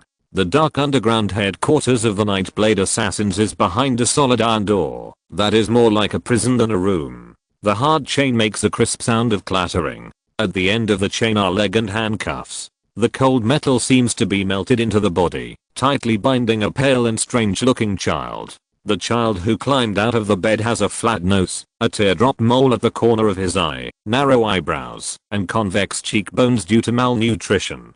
Overall, he is handsome, but he has not seen the sun for many years, which makes his skin abnormally pale. At the other end, the bald woman tied with a cow tendon rope and leather dog chain still has a vaguely beautiful appearance. Her clothes are disheveled, and her private parts are exposed casually. She lies on the clean and tidy bed like a dog and sleeps with a blanket on her head. Unlike the woman, who can't fall asleep without being tied with a dog chain, the boy was deliberately imprisoned by his uncle. The boy had woken up a few hours ago. From the moment he opened his eyes, he had been looking at the woman in the distance with an expressionless face. For several hours, the boy's weak eyesight had not shifted, and the index finger of his right hand had been tapping on the iron chain very regularly, beating with his heart. He had spent countless dawns like this, and he could even remember the time when he was breastfed by that dog-like woman. It was not until 3 years ago, when he was 4 years old, that he was completely weaned.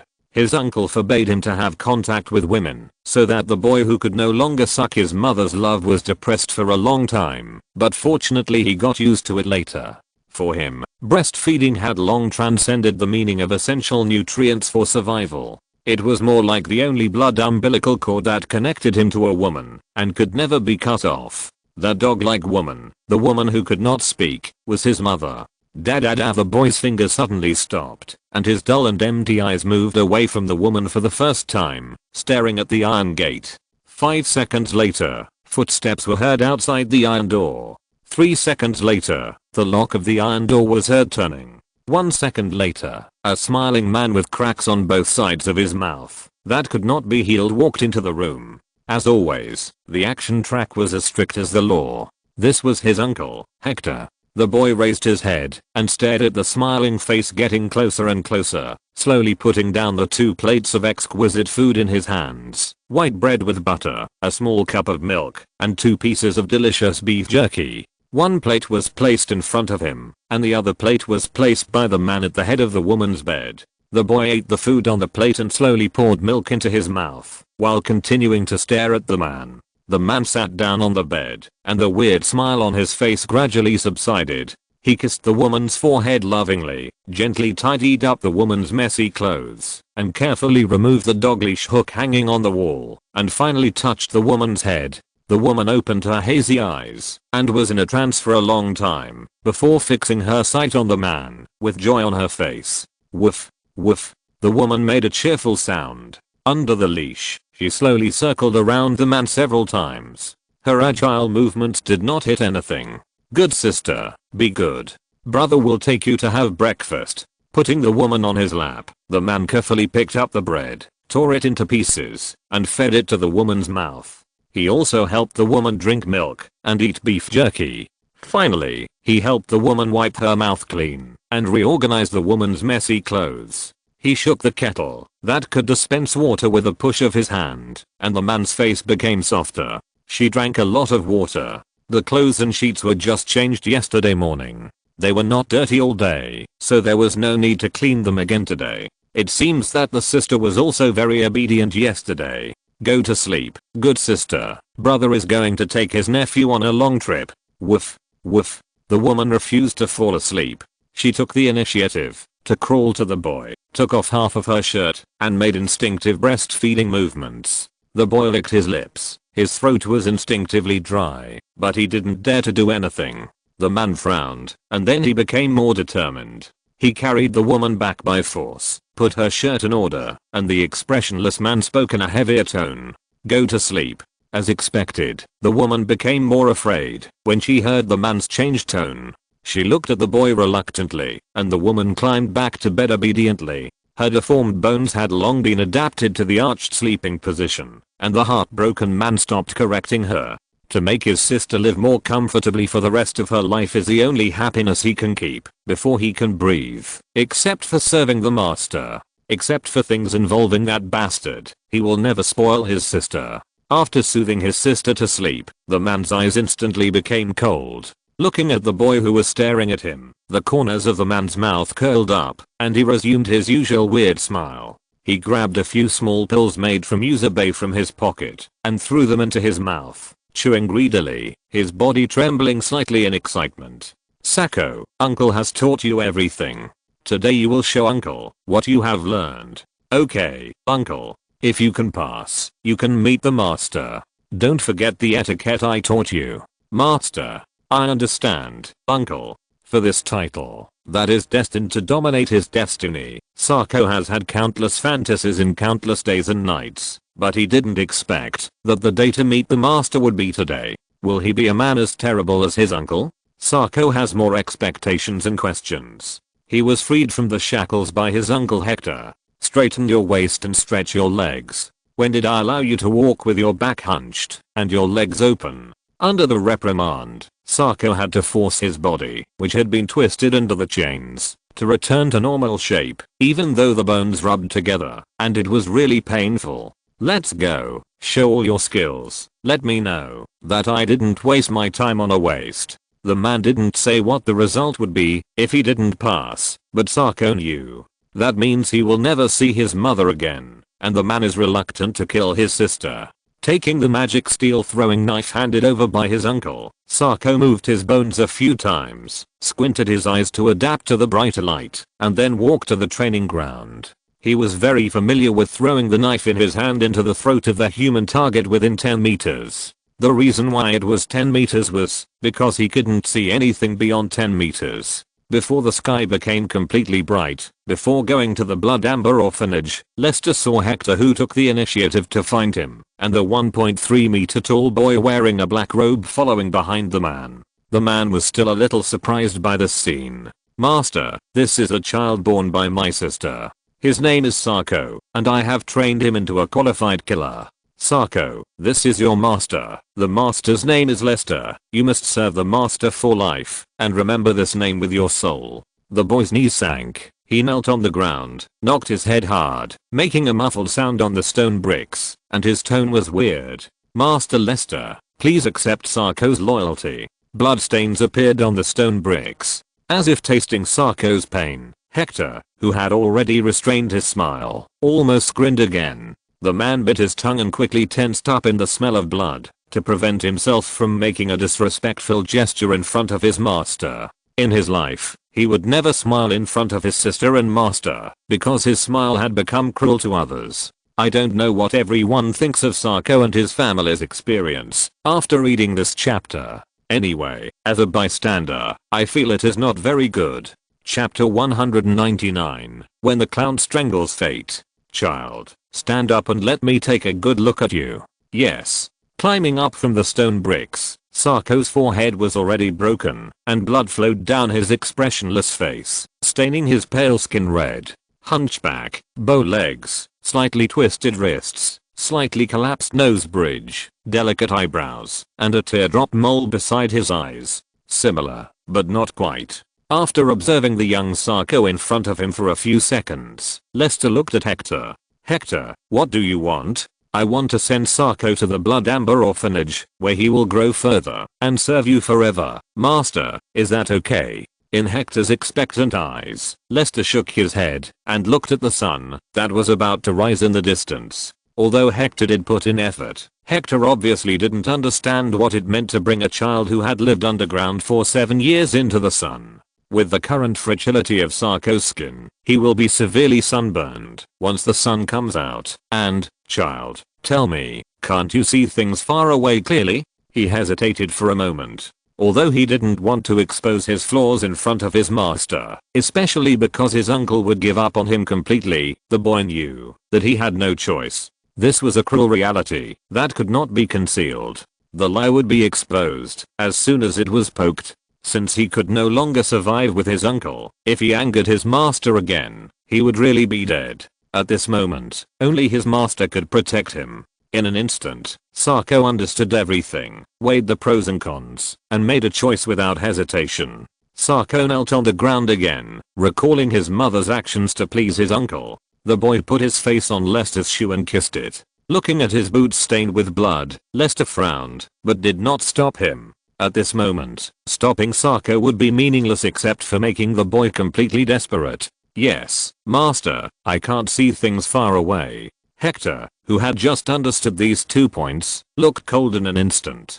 His killing intent leaked out inadvertently, but he retracted it in an instant, as if it had never happened. Lester secretly sighed that, although Hector was a little neurotic, his killer skills were much more sophisticated, and his breath was freely controlled. This bastard, he concealed it very well. No wonder he always said that he could hit the target within 10 meters, but his strength was not enough beyond 10 meters. It turns out that the bastard is a useless blind man. I was really blind. I spent 7 years to cultivate such a rubbish. As early as the bastard was born, I should have sent him to his father's arms. I'm sorry, master, I'll let you see a despicable defective product. I beg you to forgive my stupid mistake, and allow me to erase the mistake that polluted your eyes. Hector knelt on one knee, and never looked at Sako again. In his eyes, his sister's son, a bastard from Brian's blood, a boy named Sako, was already a dead man. Facing Hector's request, Sako did not raise his head, but just silently stuck to Lester's boots, waiting for the final death sentence in peace. Until this moment, Lester felt that his efforts in the past 10 years were not in vain. At least if the child in front of him was really the devil clown, Sako's life and death would be completely in his hands. As long as he nodded, there might be another devil clown, born somewhere else, but this Sako was dead. Even fate could not change the life and death of Sako in front of him. But then again, since I don't know whether this Sako is a demon clown, why don't I create a devil clown myself and control it in my hands? Just like Evelyn, I give these heroes the meaning of survival. Who stipulates that the original heroes are the real heroes? Games are games after all, just a microcosm of this magnificent world and its insignificance. No matter how powerful Caitlyn is in the game, she is just an ordinary sheriff in Piltover in reality. Being passive has never been his style. The initiative must be in his own hands. If there are other demon clowns, then let his own Sako kill the other Sarkis.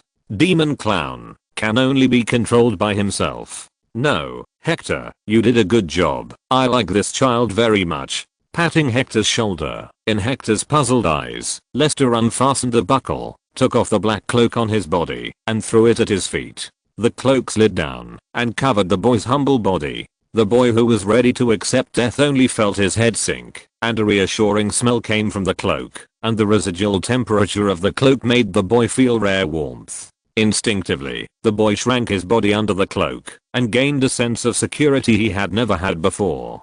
The next second, the darkness dissipated, and the sun broke through the cold sky, casting the first ray of brilliant golden light on the earth. For most people, the golden light is a warm and healing light, but for Sako, who had never seen the sun, he only felt an unsettling burning sensation, or threat of death coming from all over his body. His skin began to whine in fear, and he had an allergic reaction.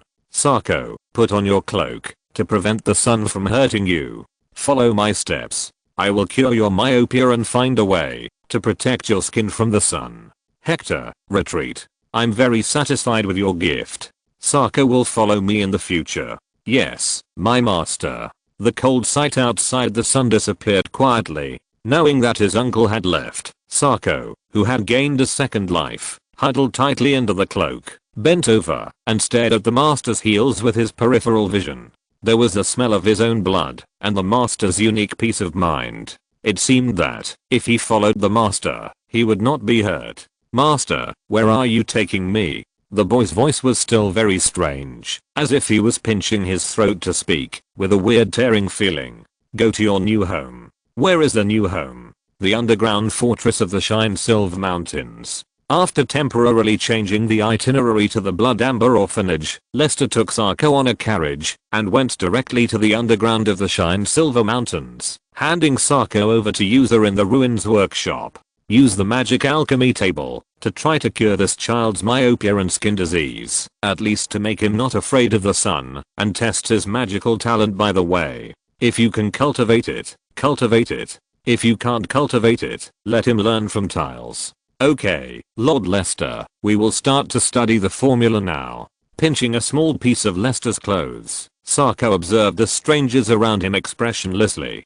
The flower rat curiously circled around the cautious Sako a few times, but suddenly sensed a fatal threat. The rat could only retreat quickly and stay away from the dangerous little guy. Sako, you are not allowed to hurt anyone here, especially the rat, understand? Understood, master. I will not hurt anyone, even if I will die. Nodding, Sako was pulled by Lester to an indifferent man again. Sako recognized that the cold man was a killer like his uncle, named Tiles. Before this, he and Tiles had never spoken to each other. Tiles, let Sako learn magic from User first. If Sako has no talent for magic, you can take him and teach him everything you know. Master, I understand.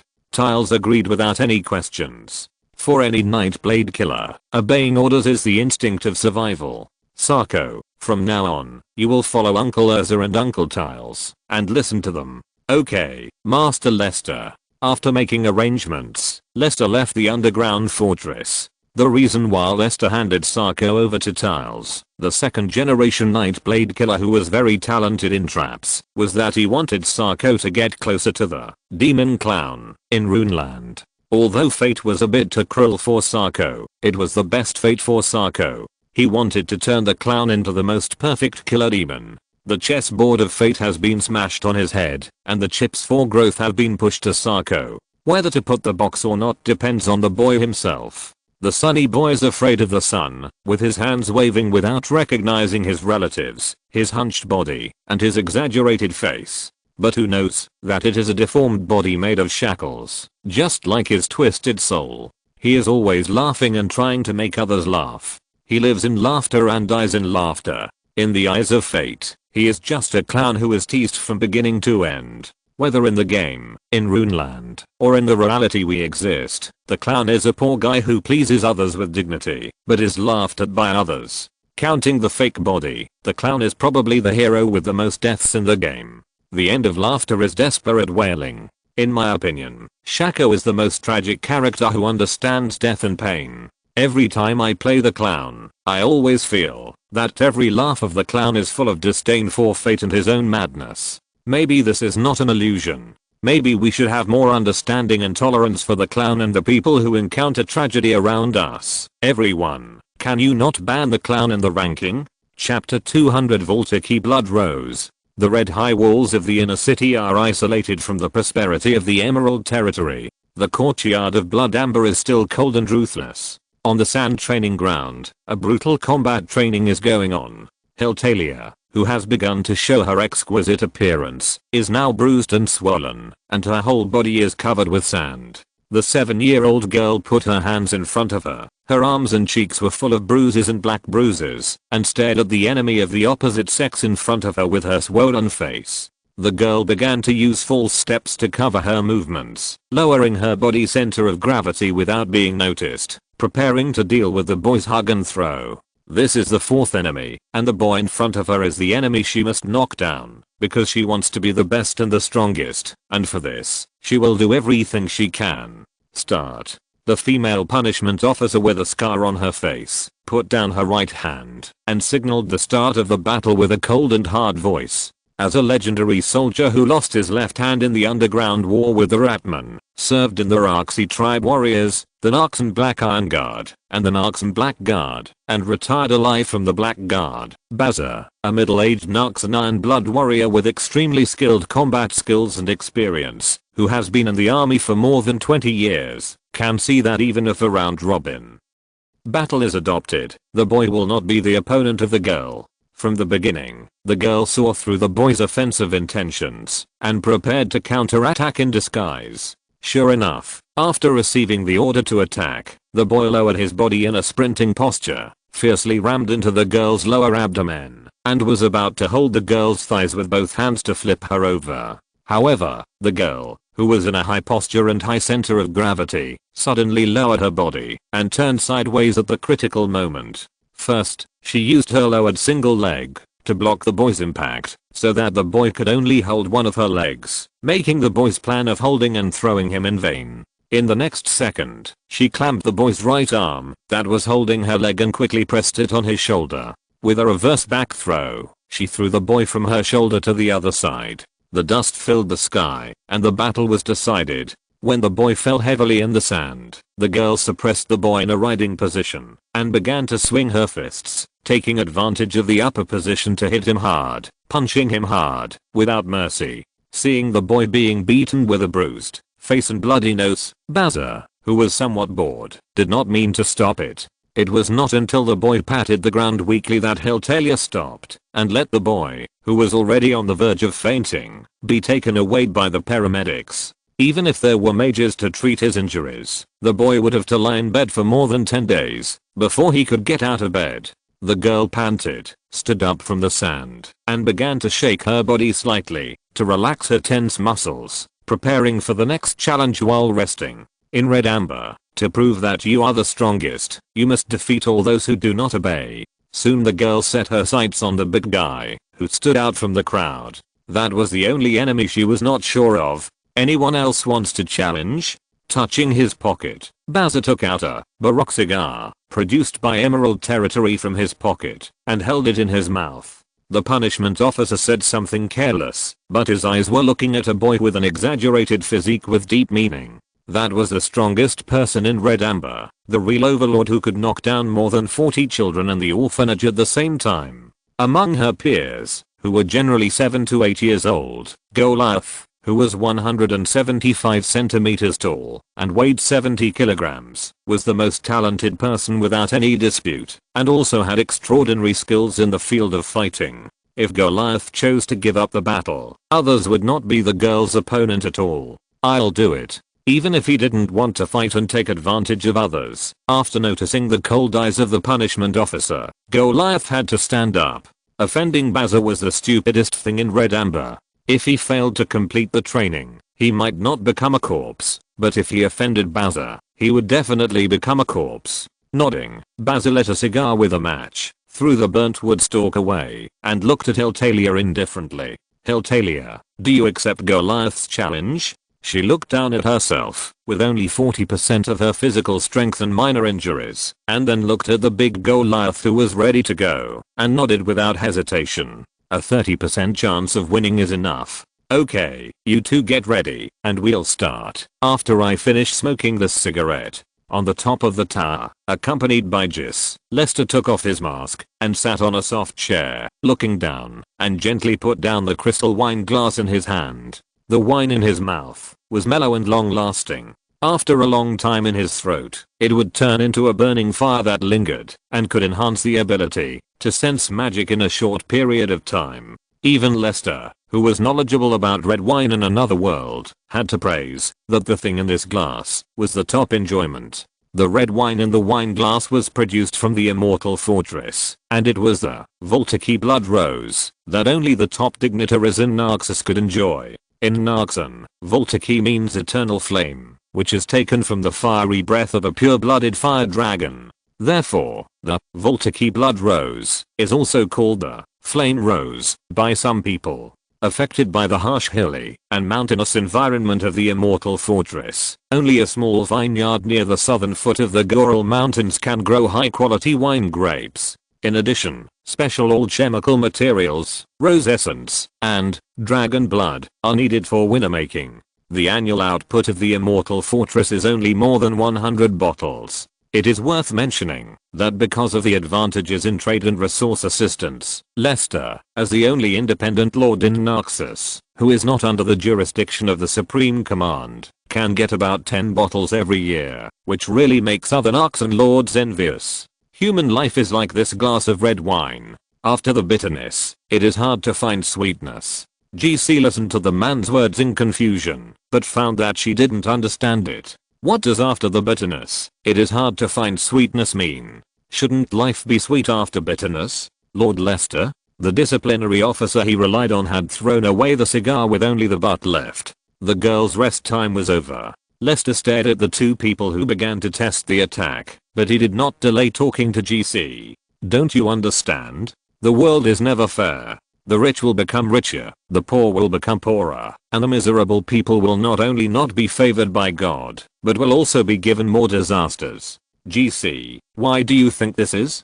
Because God is unfair. Unable to confront head-on, the girl who was circling around was already trying to avoid the boy's attack as much as possible, trying to find an opportunity to counter-attack in the floors, but was caught by the boy because of physical exhaustion.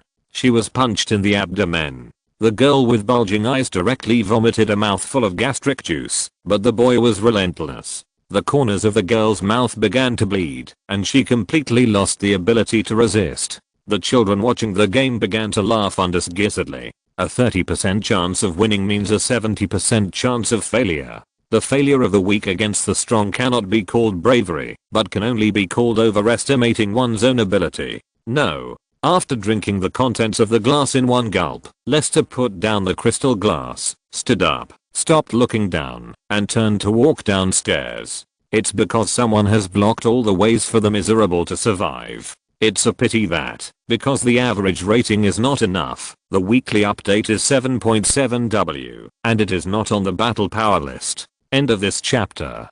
Thank you very much for reaching the end. Don't forget to like. Looking for more exclusive content and immediate access? Subscribe to our Patreon. Remember, every like, subscription, or donation encourages us to continue. Thanks to everyone. See you in the next video.